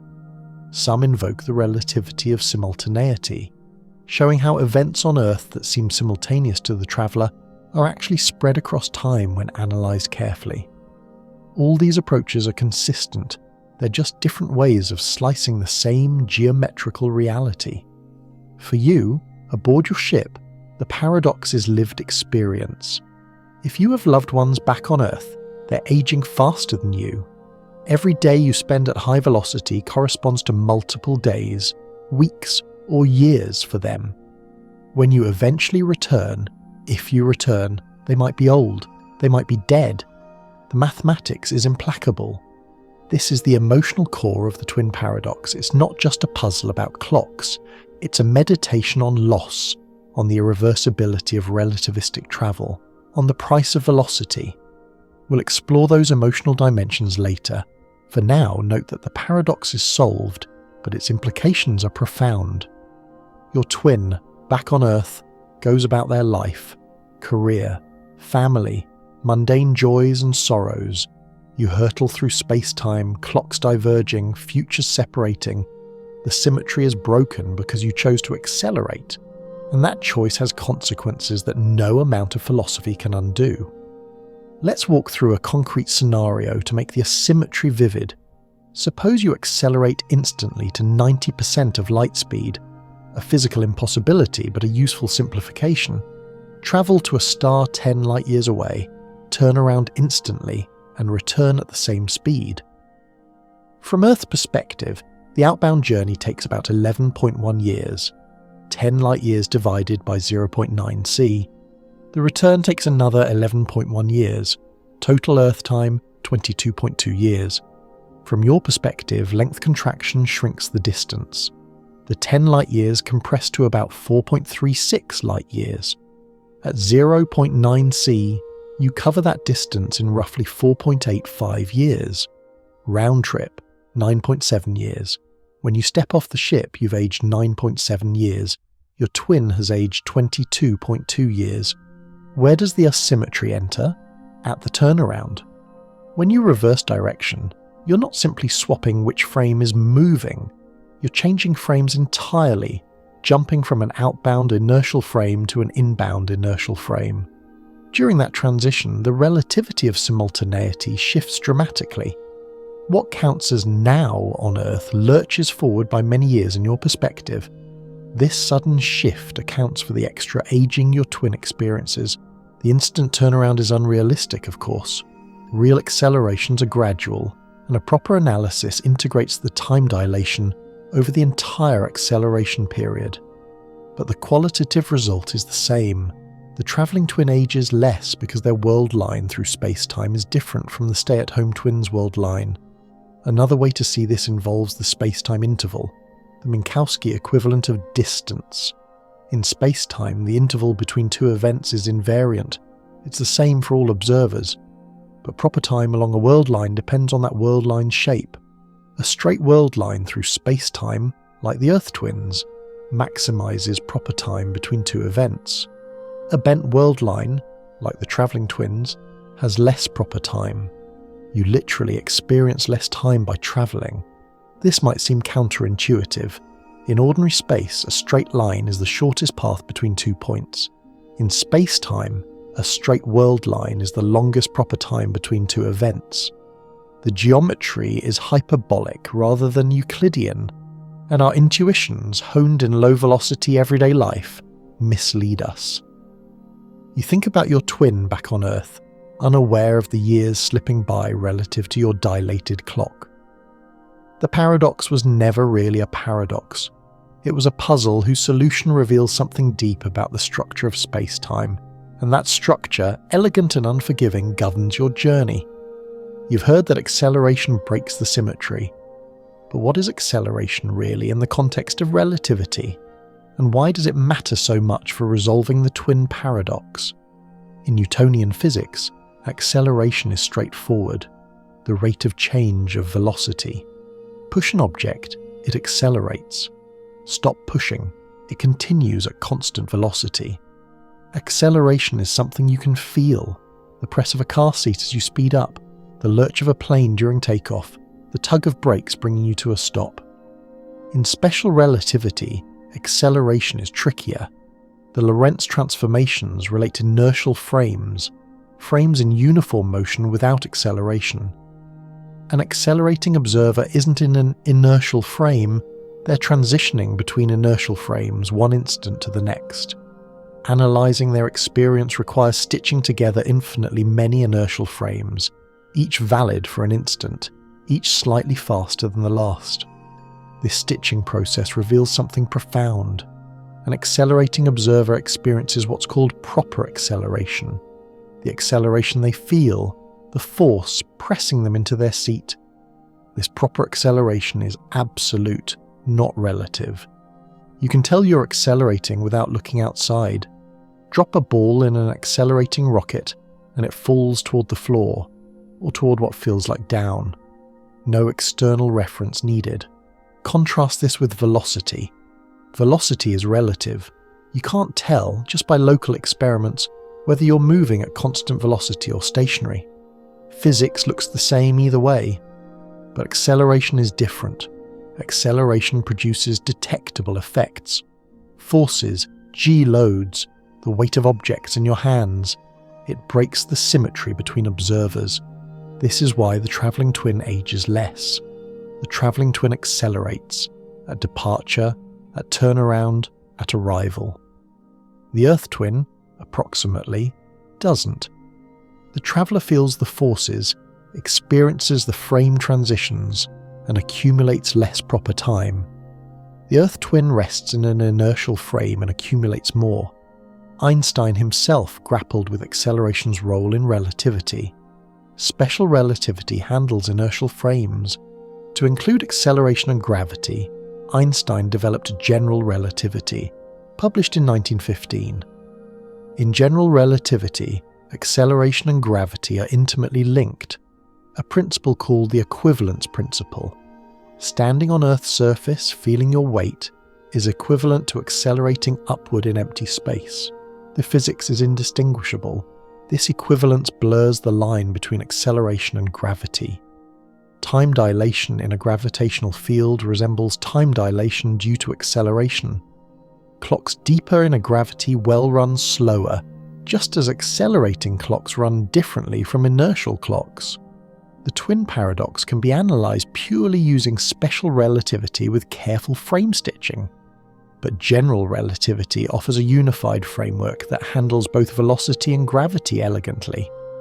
Historians still argue about how smoothly Einstein transitioned from special to general relativity.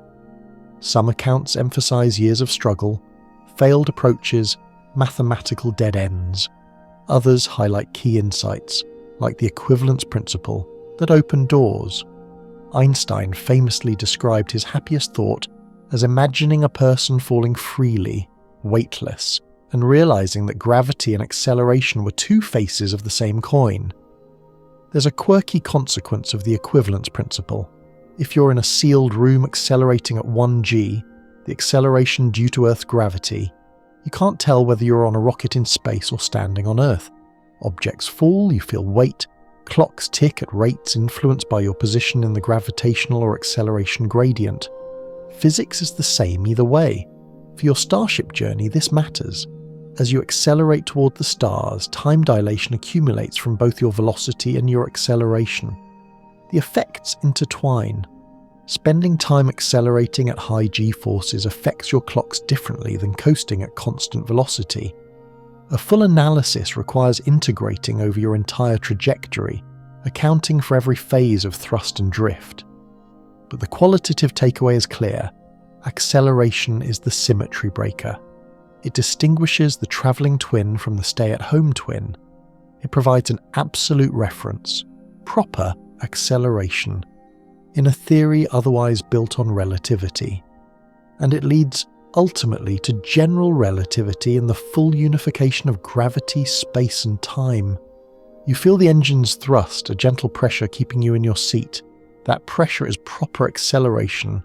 That acceleration is real, measurable and consequential. It's why your clocks and Earth's clocks will never agree again.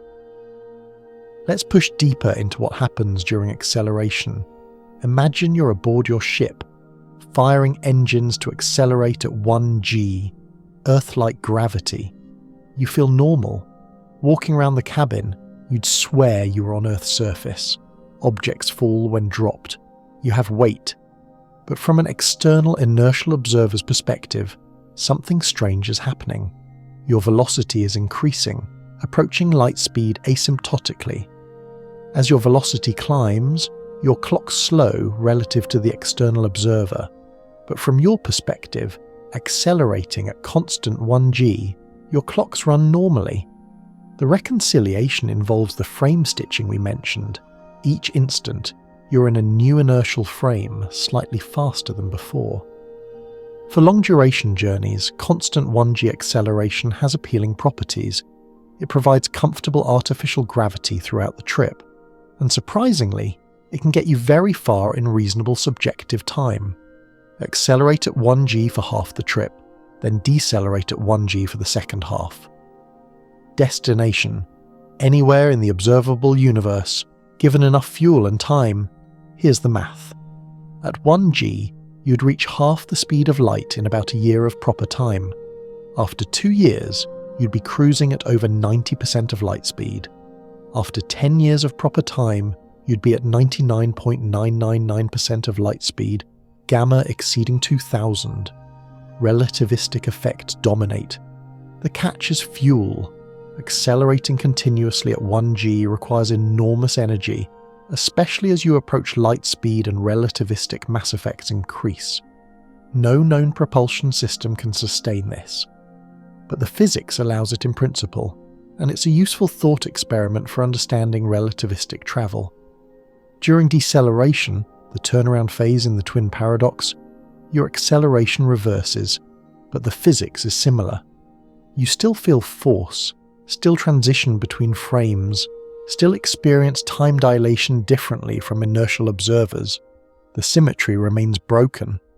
Some physicists like to visualize acceleration in spacetime diagrams as curved world lines. An inertial observer's world line is straight. An accelerating observer's world line curves. The curvature corresponds to the bending through different inertial frames, and curved world lines accumulate less proper time than straight ones, which is another way to see why the travelling twin ages less.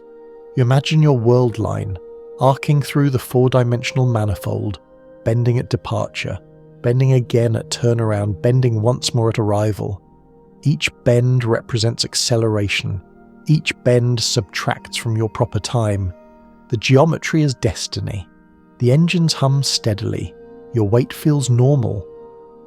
But that normalcy is the signature of acceleration, the marker of broken symmetry, the reason your clocks and Earth's clocks are diverging with every passing moment.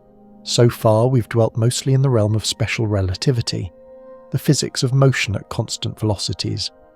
But Einstein's greater achievement, completed in 1915 after a decade of struggle, was general relativity, the theory that incorporates gravity and acceleration into the fabric of spacetime itself. The key insight is almost poetic. Gravity, Einstein realized, is not a force in the Newtonian sense, it's geometry. Massive objects curve spacetime, and other objects follow the curved paths, geodesics, that spacetime geometry dictates.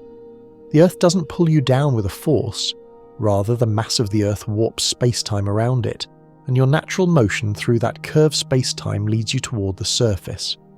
This reframing has profound implications for time. Just as velocity causes time dilation in special relativity, gravity causes time dilation in general relativity. Clocks in stronger gravitational fields tick slower than clocks in weaker fields. The effect is called gravitational time dilation, and it's been measured with exquisite precision. Consider clocks at different altitudes on Earth. A clock at sea level is deeper in Earth's gravitational well than a clock on a mountaintop. The sea level clock runs slower. The difference is tiny, about 30 microseconds per year for a kilometre of altitude. But atomic clocks can detect it. Experiments have confirmed the prediction repeatedly. GPS satellites, as we discussed, experience this effect. They orbit at high altitude where gravity is weaker, and their clocks run faster than ground clocks. The 45 microsecond per day speedup we mentioned earlier is gravitational time dilation in action. Without correcting for it, GPS would fail. The equivalence principle ties this back to acceleration. Standing on Earth, feeling your weight, is equivalent to accelerating in a rocket at 1g. Both situations produce identical local physics. Time dilation in a gravitational field is equivalent to time dilation during acceleration. The two are facets of the same underlying reality. Historians of science trace Einstein's path to general relativity through a thicket of mathematical challenges. He needed to describe curved spacetime quantitatively, which required tensor calculus, a branch of mathematics he wasn't fluent in when he started. His friend Marcel Grossmann introduced him to the necessary tools. Years of trial and error followed, with promising approaches abandoned and new ideas tested.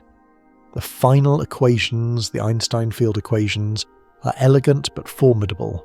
10 coupled partial differential equations relating the curvature of spacetime to the distribution of mass and energy. There's a quirky bit of history here. In late 1915, as Einstein was finalizing his theory, the mathematician David Hilbert was independently working on similar problems. Both men published their results within days of each other, and priority disputes occasionally surfaced. Most historians credit Einstein with the physical insights and Hilbert with independent mathematical contributions, but the near-simultaneous discovery hints at how ripe the field was for this breakthrough. General relativity makes predictions that differ from Newtonian gravity, and experiments have confirmed those predictions. The bending of starlight around the sun, observed during a solar eclipse in 1919, was the first dramatic confirmation, catapulting Einstein to global fame. Gravitational redshift, the stretching of light wavelengths as light climbs out of a gravity well, has been measured in laboratory settings. Gravitational waves, ripples in space-time produced by accelerating masses, were detected in 2015 by the LIGO Observatory, a century after Einstein predicted them. For time dilation specifically, general relativity unifies what might seem like disparate phenomena. The slowing of clocks due to velocity, special relativistic, and the slowing of clocks due to gravity, general relativistic, are both manifestations of space-time geometry. Your journey through the cosmos involves both. As you accelerate, as you pass near massive objects, as you maintain high velocity, time dilates in interacting ways. The full picture requires general relativity's curved space-time. You imagine the space-time around your ship subtly curved by your vessel's mass, negligible compared to stars and planets, but present nonetheless. You imagine the space-time ahead, warped by distant stars you're approaching. The geometry is dynamic, alive, responsive to matter and energy, and your passage through it is governed by geodesics, the straightest possible paths in a curved manifold. The ship hums on, the stars drift, and gravity, or rather, the curvature of space-time, reaches out from every direction, weaving its influence into your clocks, your aging, your very experience of time. Let's ground gravitational time dilation in another example. Consider the Pound-Rebka experiment, conducted at Harvard in 1959. Physicists placed gamma-ray sources and detectors at the top and bottom of a tower, about 22 meters apart. They measured the frequency of gamma rays travelling between the two levels. The rays climbing upward were red-shifted, their frequency decreased, because they were climbing out of Earth's gravitational well. The rays falling downward were blue-shifted. The frequency shifts matched general relativistic predictions with remarkable accuracy. This experiment was a tour de force of precision. The expected shift was only about 2 parts in a quadrillion, absurdly small by ordinary standards. But the Moosbauer effect, discovered just a few years earlier, allowed detection of such tiny shifts. The experiment confirmed that even over a distance of 22 meters, gravity affects time. Similar effects operate on much larger scales. A clock on the sun's surface runs measurably slower than a clock far from the sun. Clocks on the surface of a neutron star, where gravity is billions of times stronger than on Earth, would run profoundly slower. And clocks near a black hole's event horizon would nearly stop from an external observer's perspective. This gradient of time dilation has practical consequences for GPS, as we've discussed, and theoretical consequences for cosmology. The expansion of the universe, the behaviour of light travelling across cosmic distances, the fate of matter falling into black holes, all involve gravitational time dilation at scales large and small. For your Starship, gravitational time dilation is usually secondary to velocity-based dilation. In deep space, far from massive objects, spacetime is nearly flat, and special relativity dominates, but passing near a star or planet would introduce gravitational corrections. If your trajectory grazes a neutron star or black hole, the gravitational effects could become dramatic. Careful navigation would require accounting for both kinds of time dilation simultaneously. The equations of general relativity handle this seamlessly. Spacetime curvature includes both motion and gravity. Your clock, your aging, your experience of time, all emerge from the geometry of your world line through this curved manifold. It's a unified picture, elegant and complete. You think about the sun far behind you now, its mass still curving space-time ever so slightly even at your distance. You think about the stars ahead, each one a gravitational well you'll pass near or far. The universe is a tapestry of curvature, and your journey weaves through it. Imagine approaching a black hole. Not a supermassive one at the centre of a galaxy, Those are actually gentler on infalling objects paradoxically, but a stellar mass black hole, perhaps 10 times the mass of our Sun, a dark sphere a few dozen kilometers across, surrounded by a swirl of superheated gas called an accretion disk. As you draw near, gravitational time dilation intensifies. At a distance of a few Schwarzschild radii, the event horizon's radius, your clocks run noticeably slower than clocks far from the black hole. Closer still, the effect becomes extreme. At the event horizon itself, time dilation becomes infinite. From the perspective of a distant observer, your clock would appear to stop. Light from you would be infinitely redshifted, your image frozen at the horizon's edge, fading to black over eons. From your perspective, nothing special happens at the event horizon, at least nothing you'd notice immediately. You'd cross it in finite proper time, your clock ticking normally. But once inside, you'd be caught in space-time geometry that funnels inexorably toward the singularity at the centre. No amount of acceleration could save you. The interior of a black hole is not a place in the usual sense. It's a region of space-time where all futures lead to the singularity. This asymmetry between the infalling observer and the distant observer is another manifestation of time dilation's relativity. The distant observer sees you frozen at the horizon. You see yourself plunging inward. Both perspectives are valid within their own frames. The disagreement arises because space-time is curved so severely that different observers occupy radically different geometries. Black holes are, in a sense, the ultimate time machines, hover just outside the event horizon, and time for you passes at a tiny fraction of the rate elsewhere in the universe. Centuries could pass on Earth while you experience days. Return from your hover, if you could survive the tidal forces and radiation, and you'd emerge into a far future.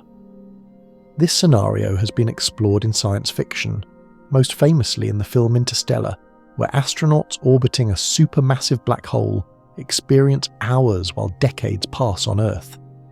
The physics is accurate within certain assumptions. Gravitational time dilation near a black hole can produce extreme ratios, exactly as the movie depicted. Historians of physics note that black holes were once considered theoretical curiosities, solutions to Einstein's equations that might not exist in nature. It took decades of astronomical observation, X-ray binaries, gravitational wave detections, the direct imaging of M87's black hole, to confirm that black holes are real and abundant. Today, black holes are accepted components of the cosmic inventory, from stellar remnants to supermassive monsters anchoring galaxies. There's a quirky scholarly debate about what happens to information falling into a black hole. Classical general relativity suggests it's lost forever, but quantum mechanics insists information cannot be destroyed. This black hole information paradox has occupied theorists for decades, spawning proposals from Hawking radiation to holographic principles.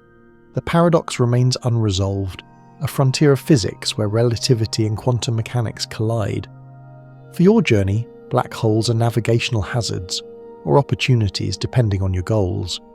Passing near one could slingshot you to higher velocities. Hovering near one could let you skip centuries into the future. But the risks are immense. Tidal forces would spaghettify you if you approached too closely, stretching your body into a thin strand before you even crossed the horizon. You imagine the gravitational abyss, space-time curving toward a point of infinite density. You imagine clocks slowing, light dimming, the universe outside accelerating through epochs while you drift near the edge. It's terrifying and beautiful, a cosmic temple to the malleability of time. The ship's engines keep you safely distant from any such hazards, but the knowledge lingers. Black holes exist. Time dilation. There is not a gentle slowing, but a violent wrenching. The universe contains regions where time itself bends beyond recognition. Let's talk more about hovering near a black hole, because the physics is fascinating. To hover, that is to maintain a fixed position relative to the event horizon, you'd need to fire engines constantly, accelerating outward to counteract gravity's pull. The closer you hover, the more intense the required thrust. At the event horizon itself, no finite thrust suffices. You'd need infinite acceleration to stay put, but just outside the horizon, you could theoretically hover with extreme thrust, experiencing massive g-forces while your clock slowed dramatically. A spacecraft hovering at the photon sphere, the radius where light can orbit the black hole, would experience a gamma factor of infinity relative to distant observers at the horizon, but at the photon sphere itself, 1.5 Schwarzschild radii for non-rotating black holes, time dilation is still severe. Supermassive black holes offer gentler conditions at their horizons.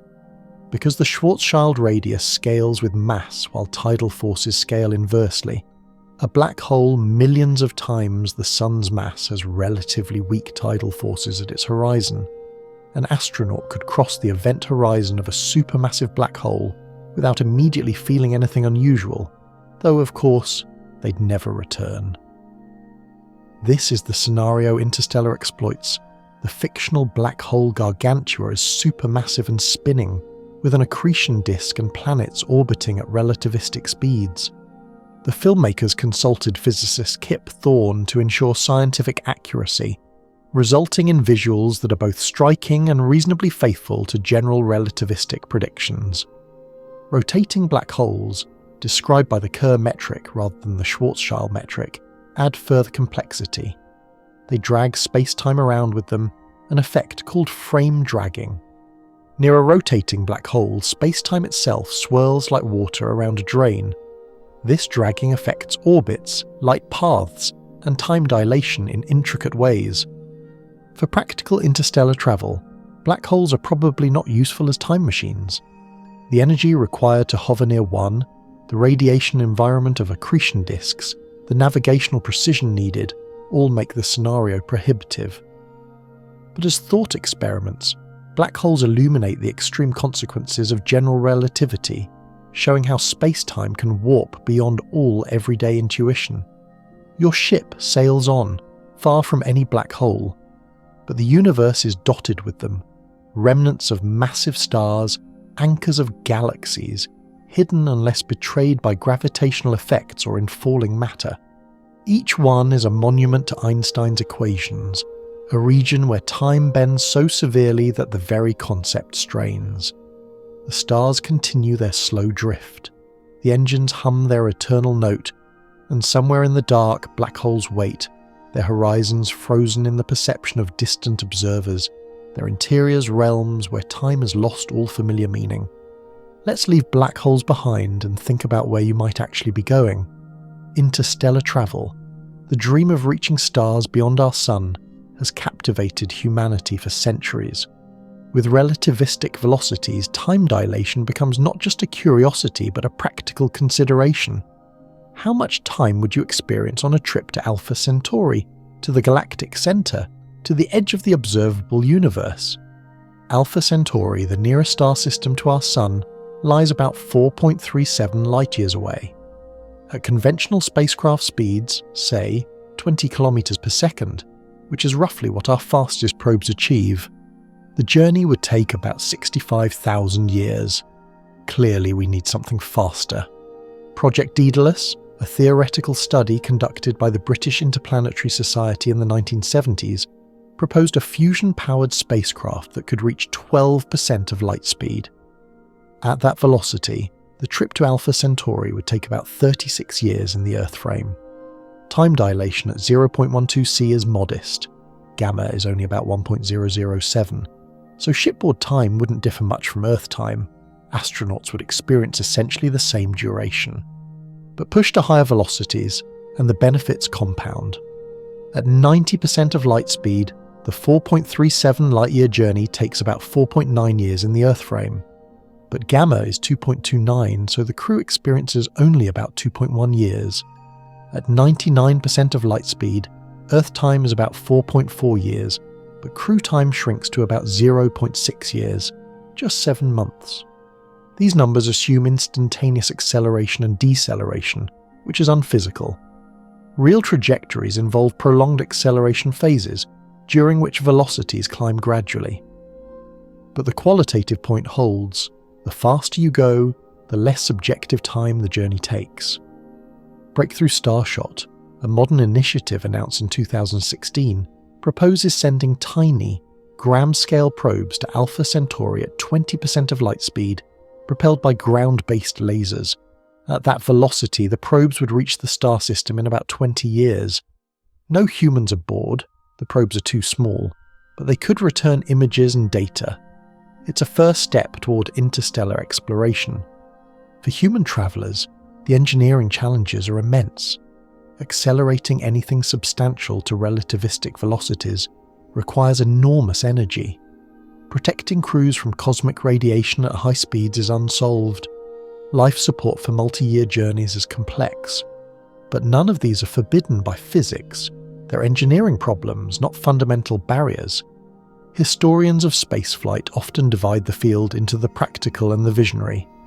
The practical domain, satellites, moon missions, Mars probes, operates within well-understood physics and engineering.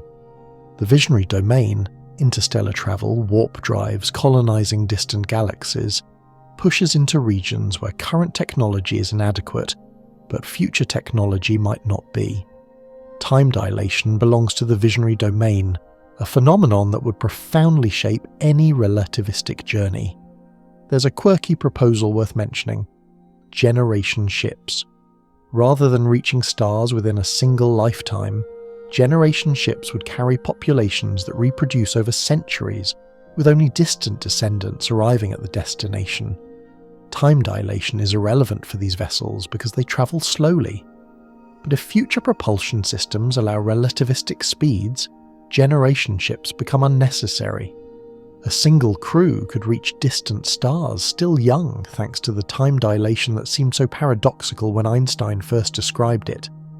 Your ship, accelerating ever onward, embodies this vision. You're travelling fast enough that years of Earth time pass while months or weeks pass for you. The stars ahead grow brighter, they're like blue shifted by your velocity. The stars behind dim and redden, dropping from view. You're a relativistic traveller now, and the cosmos is your destination. Scholars still argue whether humanity will ever achieve relativistic interstellar travel. The energy requirements are daunting, the hazards are numerous, but the physics permits it. And time dilation, that strange consequence of Einstein's postulates, would make such journeys survivable, at least for the travellers themselves. Let's work through a more ambitious scenario. Suppose you want to reach the centre of the Milky Way, about 26,000 light-years away. At non-relativistic speeds, even 10% of light speed, the journey would take 260,000 years in both frames, impractical for biological travellers. But at 99.99% of light speed, gamma is about 70. The journey takes roughly 26,000 years in the Earth frame, but only about 370 years of proper time for the crew. Still long but conceivable for a generation ship or for travellers in suspended animation. Push even further, 99.9999% of light speed, and gamma exceeds 700. The crew experiences only about 37 years. A single human lifetime could span a journey across the galaxy. At 99.999999% of light speed, gamma is about 7,000. The 26,000 light-year journey shrinks to under 4 years of proper time. You could traverse the Milky Way from rim to rim, aging less than a decade. Of course, the energy required scales with gamma. Accelerating a ship to 99.999999% of light speed would require energy equivalent to many times the ship's rest mass, per Einstein's famous E equals mc squared. No known energy source provides this, but speculative technologies, antimatter annihilation, fusion drives, even more exotic possibilities, might someday approach it. There's also the matter of deceleration. You need to slow down at your destination, which requires as much energy as acceleration. Round trips double the energy budget, and every kilogram of fuel adds mass that itself must be accelerated, creating a brutal exponential dependency. The rocket equation is unforgiving. Still, time dilation offers something no other physics provides: a shortcut for the traveller, a way to outlive the distances of space. You might not be able to cross the galaxy in Earth's time frame, but you could cross it in your own. You'd arrive in a far future, but you'd arrive young. Your ship sails on, charting a course through the galaxy. The numbers flicker on navigation displays, distance remaining, velocity, gamma, estimated arrival times in both frames. The mathematics is cold and precise, but the implications are warm with promise. Interstellar travel is hard, but it's not impossible. There's a cost to all this velocity, and it isn't measured in fuel or energy alone, it's measured in loneliness. You leave Earth at 99% of light speed, bound for a star 40 light years away. From Earth's perspective, the round trip takes about 80 years plus acceleration and deceleration time. From your perspective, thanks to time dilation, perhaps 5 or 6 years pass. You return, young and healthy, to an Earth transformed. Everyone you knew is old or dead. Your friends, your family, the culture you grew up in, all 80 years gone. You step off the ship into a world where your grandchildren are older than you. Or perhaps you have no grandchildren, because your own children died of old age while you were travelling. The mathematics is impersonal, but its consequences are deeply personal. Science fiction has explored this scenario endlessly, and for good reason. It's emotionally potent. The relativistic traveller becomes a kind of ghost, a visitor from the past, preserved by velocity while the world moved on. You're not just travelling through space, you're travelling through time, in a one-way direction toward the future. This isn't time travel in the fantasy sense. You can't go back, can't undo the years that passed on Earth while you were away. Time dilation offers access to the future, but never to the past. You can skip decades, centuries, millennia if your velocity is high enough. But the past is sealed, the people there beyond reach. There's a psychological dimension here that physics can't address. How would it feel to know that every day of your journey corresponds to weeks or months for your loved ones? Would you send messages, knowing they'd take years to arrive and the replies would take years more? Would you maintain relationships across such asymmetric time? Or would the gulf become unbridgeable? Historians of science fiction trace the emotional exploration of time dilation back to classics like The Forever War by Joe Haldeman, where soldiers returning from relativistic combat find Earth unrecognizable. The novel captures the alienation, the sense of being unmoored from one's own era.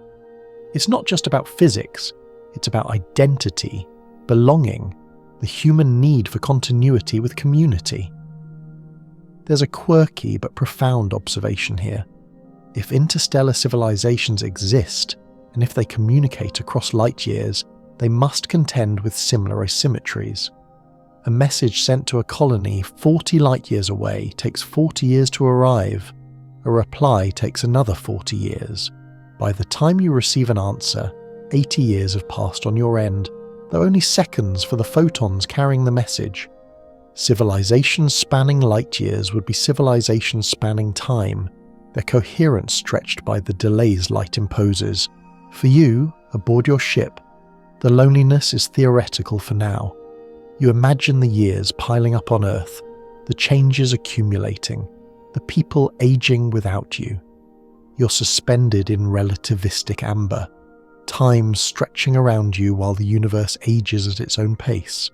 Some thinkers argue that interstellar travel, if it ever occurs, might be undertaken only by those willing to sever ties with their homeworld, colonizers rather than commuters.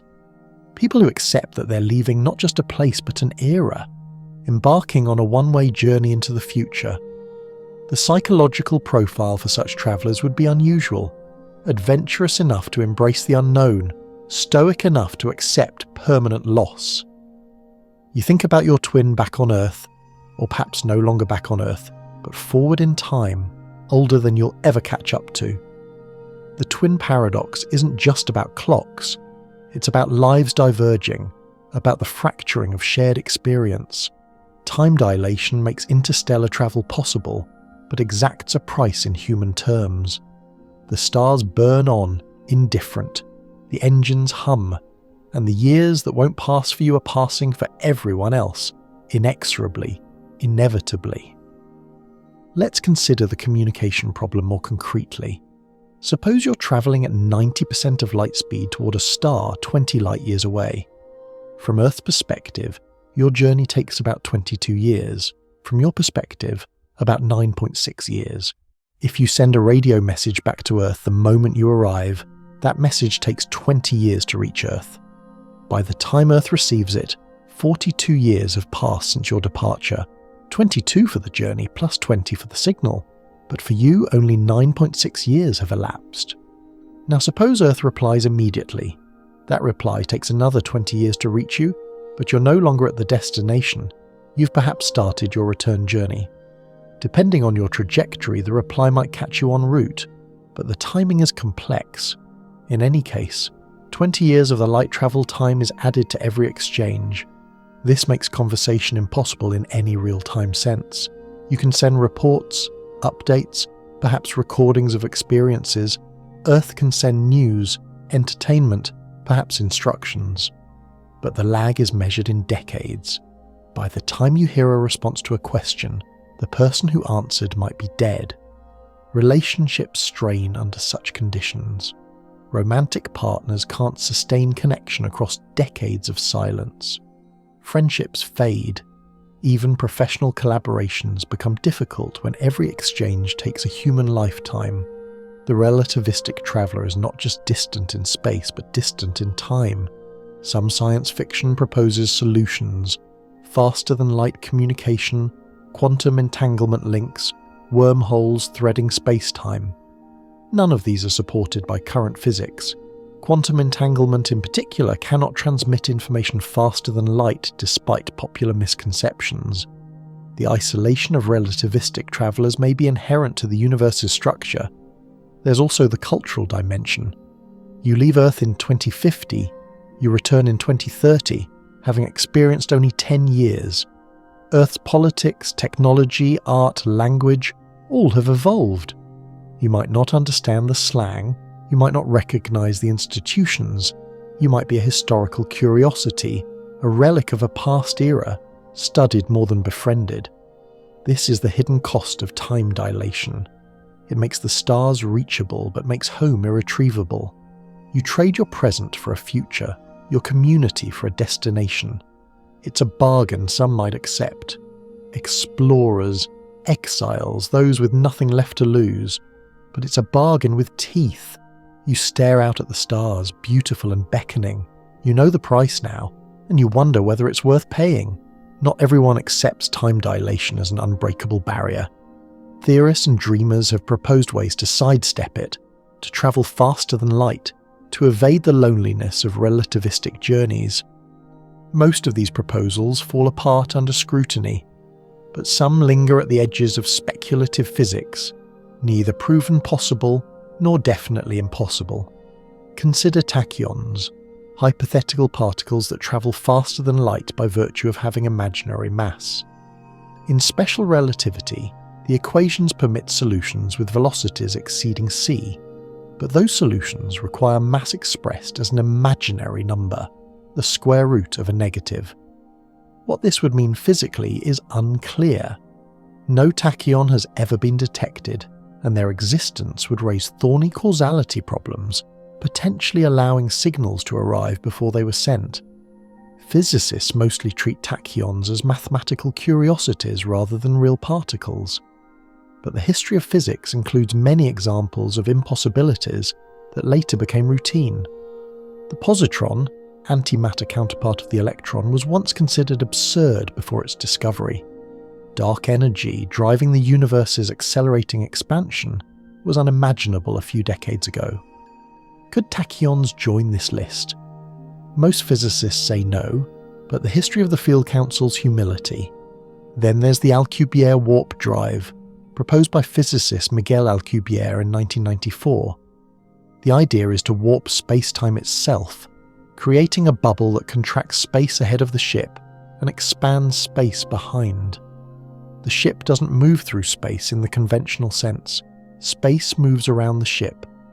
Inside the bubble, there's no sensation of motion, no time dilation relative to the bubble's interior. The ship could reach distant stars arbitrarily fast without violating special relativity within any local frame. The catch, and there's always a catch, is energy. Alcubierre's original proposal required negative energy densities and lots of them. Exotic matter with properties not observed in nature. Subsequent refinements have reduced the energy requirements somewhat, but they remain astronomical. No known physics provides a mechanism for generating the necessary exotic matter. The warp drive remains a mathematical solution to Einstein's equations, not an engineering blueprint. Scholars debate whether the Alcubierre drive is even physically meaningful, or whether it relies on assumptions that subtly violate causality or other principles. Some argue that any faster-than-light travel implies time travel, allowing paradoxes like killing your own grandfather before your parents' birth. Others suggest that the universe might have built-in protections, Hawking's chronology protection conjecture, preventing such paradoxes from arising. There's also the idea of traversable wormholes, tunnels through space-time connecting distant regions. Einstein's equations permit wormhole solutions, but again, they require exotic matter to remain open. A wormhole that forms and collapses before anything can traverse it is not useful for travel. Keeping it open long enough for a ship to pass through demands conditions that current physics can't provide. For now, these remain firmly in the realm of speculation. They're fun to think about, fodder for science fiction, tantalizing hints that the universe might offer loopholes. But no experiment has detected faster-than-light travel. No observation has confirmed wormholes, no evidence suggests tachyons exist. The speed of light and the time dilation it enforces remain sovereign. Historians of science fiction often note that faster-than-light travel became a genre convention precisely because relativistic travel is so challenging. Stories set across interstellar civilizations needed a way to move characters around quickly, to allow drama without decades passing between scenes. Warp drives, hyperspace, jump engines, all are narrative conveniences, ways to sidestep the physics and get to the story. Your ship, bound by those physics, cannot evade time dilation. You travel at a fraction of light speed, and time slows accordingly. The speculative drives remain speculative, but the universe has surprised humanity before. Perhaps it will again. Let's dwell a bit on the causality problem, because it's central to why physicists are skeptical of faster-than-light travel. In special relativity, the order of events can depend on the observer's velocity. Two events that are simultaneous in one frame may occur at different times in another. This relativity of simultaneity is fundamental, not a quirk. Now suppose you could send a signal faster than light, say instantaneously. You send a message from Earth to a spaceship 10 light-years away, and it arrives instantly. But to an observer moving at high velocity relative to you, that instant might correspond to a time before you sent the message. The signal, from their perspective, travelled backward in time. If the spaceship then sends an instantaneous reply, the reply might arrive on Earth before the original message was sent. You'd receive the answer before you ask the question. Causality breaks down. The sequence of cause and effect becomes scrambled. This is the causality problem with faster-than-light travel. Any mechanism that allows superluminal communication or travel can, combined with the relativity of simultaneity, create causal paradoxes. Most physicists believe the universe forbids such paradoxes, which implies forbidding superluminal travel. The Alcubierre drive is carefully designed to avoid moving faster than light locally. The ship inside the bubble is stationary relative to the bubble's interior spacetime, but globally, the bubble transports the ship faster than light could travel through normal space. Whether this avoids the causality problem is debated. Some analyses suggest the drive could create closed time-like curves, paths through space-time that loop back on themselves, allowing travel to one's own past. If so, the causality problem resurfaces. Traversable wormholes face similar issues. A wormhole could, in principle, connect two distant regions of space. If one mouth of the wormhole is accelerated to high velocity and then brought back, time dilation affects it differently than the stationary mouth. The result might be a wormhole connecting two different times, effectively a time machine. Again, causality problems loom. Hawking's chronology protection conjecture suggests that the laws of physics conspire to prevent such paradoxes.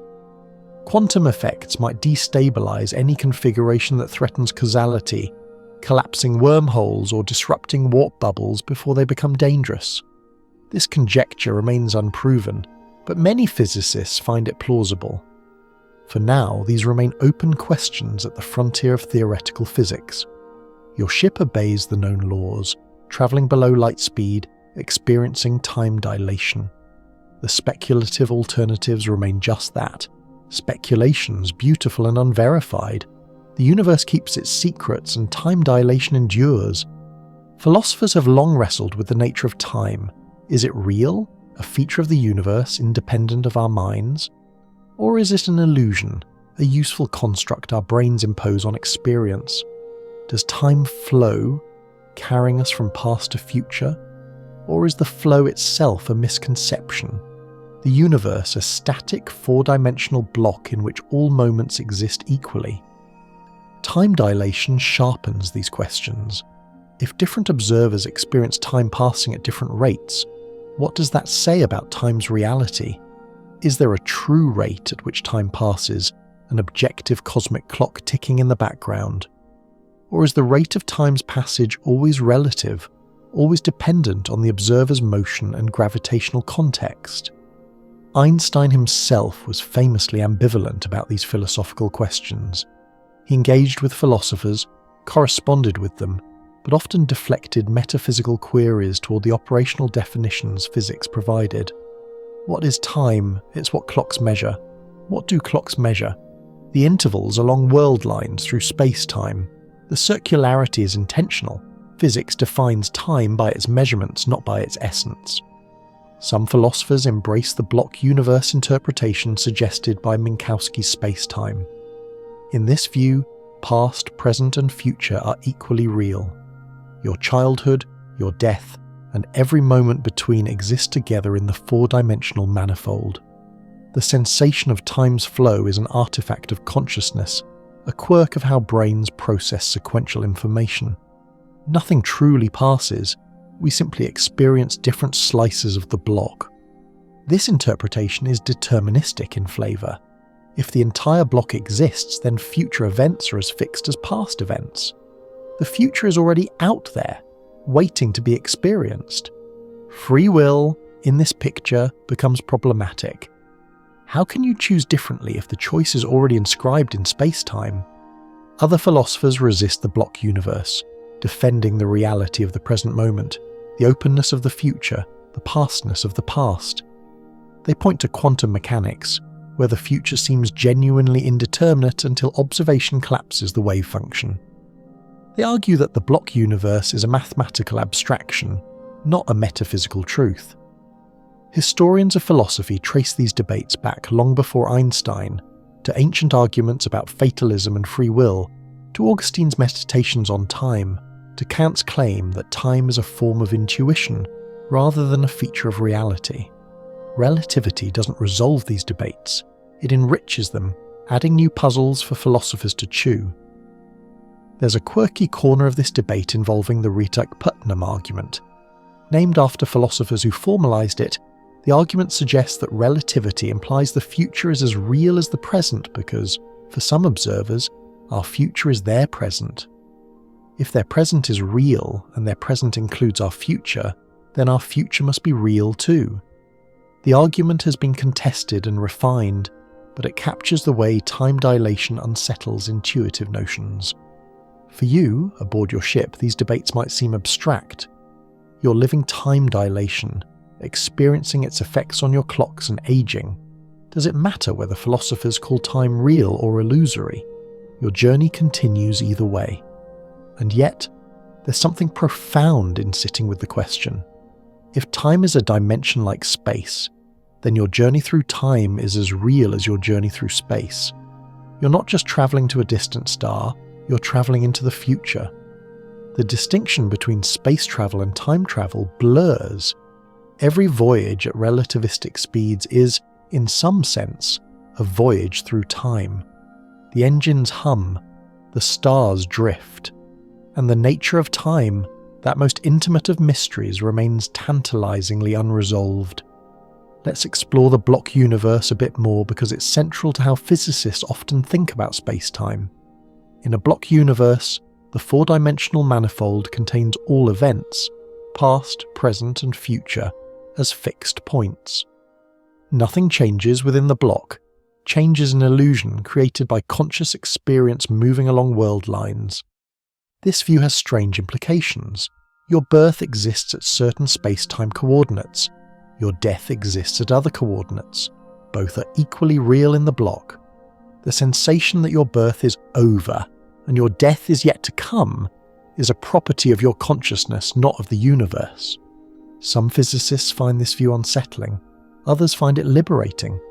Still others consider it a philosophical overreach, reading too much metaphysics into mathematical formalism.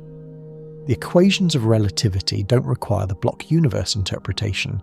They're compatible with it but don't force it. An alternative is the growing block view, where the past and present are real but the future is not yet determined. The block grows as time passes, adding new slices as events occur. This preserves some openness of the future while accommodating relativity's geometrical insights. Yet another view is presentism, which insists only the present moment exists. Past and future are mere abstractions. This view conflicts with relativity's relativity of simultaneity. If the present is observer-dependent, which present is the real one? Presentism struggles to accommodate special relativity without awkward modifications. Philosophers continue to debate. Physicists mostly shrug and calculate. The mathematics works regardless of metaphysical interpretation. But for those who care about what reality truly is, these questions matter deeply. On your ship, you might entertain each view in turn. Is your journey through space-time already inscribed in the block, every moment fixed? Or is the future genuinely open, unwritten, until you arrive? The experience feels like the latter, but experience might deceive. The universe offers no definitive answer. You watch the stars, each one a fixed point in space-time, its light reaching you along predictable geodesics. The geometry is precise, the philosophy is murky, and time, whether real or illusory, continues to shape your journey. So when will humanity actually ride relativistic ships? Is interstellar travel at time-dilating velocities a near-future possibility, a distant dream, or an impossibility dressed in optimism? Current spacecraft are laughably slow by relativistic standards. Voyager 1, humanity's farthest artificial object, travels at about 17 kilometers per second, roughly 0.00006% of light speed. At that rate, reaching Alpha Centauri would take 75,000 years. Time dilation is negligible. The journey is simply brutally long. To achieve meaningful time dilation, we need velocities of at least 10% of light speed, ideally much higher. That requires propulsion systems far beyond anything flying today. Chemical rockets, which power current launches, don't come close. Their exhaust velocities are too low, their energy densities too weak. Nuclear propulsion offers modest improvements. Project Orion, a mid-20th century concept, proposed propelling a spacecraft with nuclear explosions detonated behind it. Theoretically, Orion could reach a few percent of light speed. Political and environmental concerns doomed the project, but the physics was sound. Fusion propulsion goes further. Project Daedalus, the 1970s study we mentioned earlier, envisioned a fusion-powered spacecraft reaching 12% of light speed. Fusion releases far more energy per kilogram than fission, making higher velocities feasible. But sustained fusion remains technically elusive even on Earth. A Starship fusion engine is generations away. Antimatter annihilation is the gold standard. When matter meets antimatter, they annihilate entirely, converting all their mass to energy per E equals mc squared. No other reaction approaches this efficiency. A few kilograms of antimatter could, in principle, propel a ship to relativistic speeds. The catch is that we can't produce antimatter in significant quantities. Current production rates are milligrams per year, and the cost is astronomical. Laser propulsion sidesteps some of these issues. Breakthrough Starshot's concept uses ground-based lasers to push light sails attached to tiny probes. The lasers provide the energy. The probes carry no fuel. This allows high velocities for very small payloads. Scaling up to human-rated spacecraft, however, requires lasers of unimaginable power and sails of extraordinary durability. Historians of propulsion technology note that progress is often non-linear. Aviation went from the Wright brothers to supersonic jets in 50 years. Rocket technology leapt from V2s to moon landings in about the same span. Perhaps propulsion breakthroughs await that will make today's limitations seem quaint. There's also the matter of infrastructure. A civilization capable of relativistic travel would need energy sources orders of magnitude beyond current capacity. It would need materials science capable of building ships that survive near-light velocities. It would need life support systems for multi-year journeys, radiation shielding for cosmic rays, navigation systems for interstellar voids. Each of these is a monumental challenge. Scholars debate whether interstellar travel is inevitable or forever impractical. Optimists point to human ingenuity and the long arc of technological progress. Pessimists point to the enormous energy requirements and the lack of any clear path to meeting them. Realists note that predicting technology centuries ahead is inherently uncertain. For you, aboard your imaginary ship, the propulsion problem is solved by narrative fiat. Real engineers don't have that luxury, but they dream, they design, they chip away at the barriers, and time dilation waits patiently, ready to reward anyone who breaks through. Let's survey some specific propulsion concepts in more detail. Nuclear pulse propulsion, the Orion concept, involves detonating small nuclear bombs behind a pusher plate attached to the ship. The plate absorbed the blast and transferred momentum to the vessel. In theory, velocities of 5 to 10% of light speed were achievable.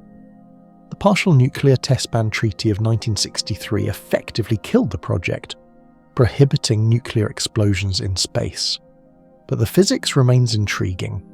Fusion rockets, like those in Project Daedalus, would use inertial confinement or magnetic confinement to ignite fusion reactions and direct the plasma exhaust.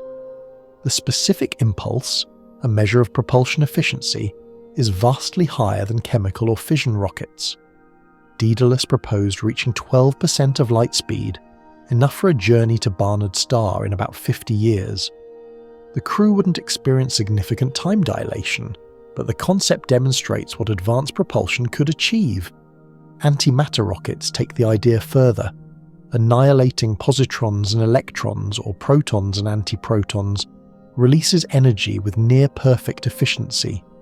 A spacecraft carrying a few hundred kilograms of antimatter could, in principle, accelerate to 70 to 80% of light speed. But producing that much antimatter would require the energy output of entire civilizations. We're nowhere close. Laser sails or light sails use photon pressure to accelerate. A powerful laser beam pushes a reflective sail, imparting momentum without exhaust. Breakthrough Starshot envisions a 100 gigawatt laser array pushing gram-scale probes to 20% of light speed. Scaling up to crewed vehicles would require exawatts of power, more than humanity currently produces. But the concept requires no onboard fuel, sidestepping the rocket equation's tyranny. More exotic concepts lurk in theoretical physics. The Bussard ramjet would scoop interstellar hydrogen and use it as fusion fuel, allowing indefinite acceleration. Unfortunately, analyses suggest interstellar hydrogen densities are too low, and the drag from scooping exceeds the thrust gained. The ramjet likely doesn't work as originally conceived. The Alcubierre drive and related concepts discussed earlier would bypass conventional propulsion entirely, warping space-time rather than accelerating through it. But these require exotic matter with negative energy density, which has never been observed. For now, relativistic travel remains aspirational. The physics permits it, the engineering awaits. But somewhere in humanity's future, or perhaps in the futures of other civilizations, relativistic ships might finally fly, their crews experiencing time dilation not as theory but as lived reality. Your ship sails on, propelled by whatever imaginary engine you prefer. The stars grow brighter, the future beckons, and the technology to reach it, real or imagined, continues to evolve. You've travelled far tonight, through Newton's clockwork universe, through Einstein's thought experiments, through muons and GPS satellites and black holes. You've watched clocks disagree, twins age asymmetrically, space-time bend and warp. You've confronted the loneliness of relativistic travel and the speculative dreams of warp drives. Now, as the journey nears its end, let's bring the focus back to you. Your heartbeat is a clock. Each pulse marks an interval, a duration, a tick of biological time. That pulse, right now, is slower relative to Earth than it would be if you were stationary. Your thoughts, your breath, the electrical impulses in your neurons, all are unfolding in time, and that time is dilated. This isn't abstract physics, it's your lived experience, slowed by your motion through space-time. If you could somehow measure the precise timing of your neurons firing, you'd find them firing less frequently from Earth's perspective. But you don't notice because everything inside you is dilated together. Your perception, your memories, your sense of duration, all scale in lockstep. In a sense, you are a relativistic object. Your body is made of particles, and those particles obey the same laws that govern muons and protons and GPS satellites. Time dilation isn't reserved for thought experiments. It's happening to you right now, however minutely at everyday velocities. Even sitting still on Earth, you're moving through time. Minkowski's insight was that motion through space-time is universal. Sitting in a chair, your spatial velocity is zero, but your temporal velocity is maximal.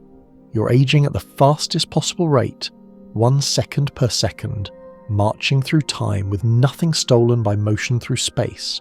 But the moment you move, walk across a room, drive a car, fly on a plane, you divert some of your space-time velocity into space. Your temporal velocity decreases infinitesimally. You age infinitesimally slower than someone truly stationary. The effect is undetectable at human scales, but it's there, a whisper of relativity in every step you take. Philosophers might call this humbling. You're not separate from the physics you've been studying, you're embedded in it. The equations that describe starships and black holes also describe your heartbeat, your aging, your relationship with time. Historians of physics sometimes note that Einstein's theories democratize the universe. There's no privileged observer, no cosmic rest frame, no absolute time ticking away in some celestial clock tower. Every observer's perspective is equally valid. Your experience of time is as real as anyone else's, even when clocks disagree. There's a quirky comfort in this. The universe isn't indifferent to you. It's structured around the principle that your perspective matters. Your measurements, your clocks, your experience, all are legitimate, all are incorporated into the physics. You're not a passive spectator, you're a participant. And so, as your ship decelerates, or as your imagination releases its grip, you carry something back with you. Time dilation isn't just a fact about fast-moving clocks, it's a fact about you, about the way your existence weaves through space-time, about the subtle negotiations between motion and duration. The stars outside the viewport begin to fade, the hum of the engine softens, and time, that strange and familiar companion, eases you gently toward rest. Now, as your eyelids grow heavier, let the numbers and equations drift away like stars receding into the dark. You don't need to remember gamma factors or Lorentz transformations tonight. They'll be there tomorrow, patient and precise. waiting whenever curiosity stirs again.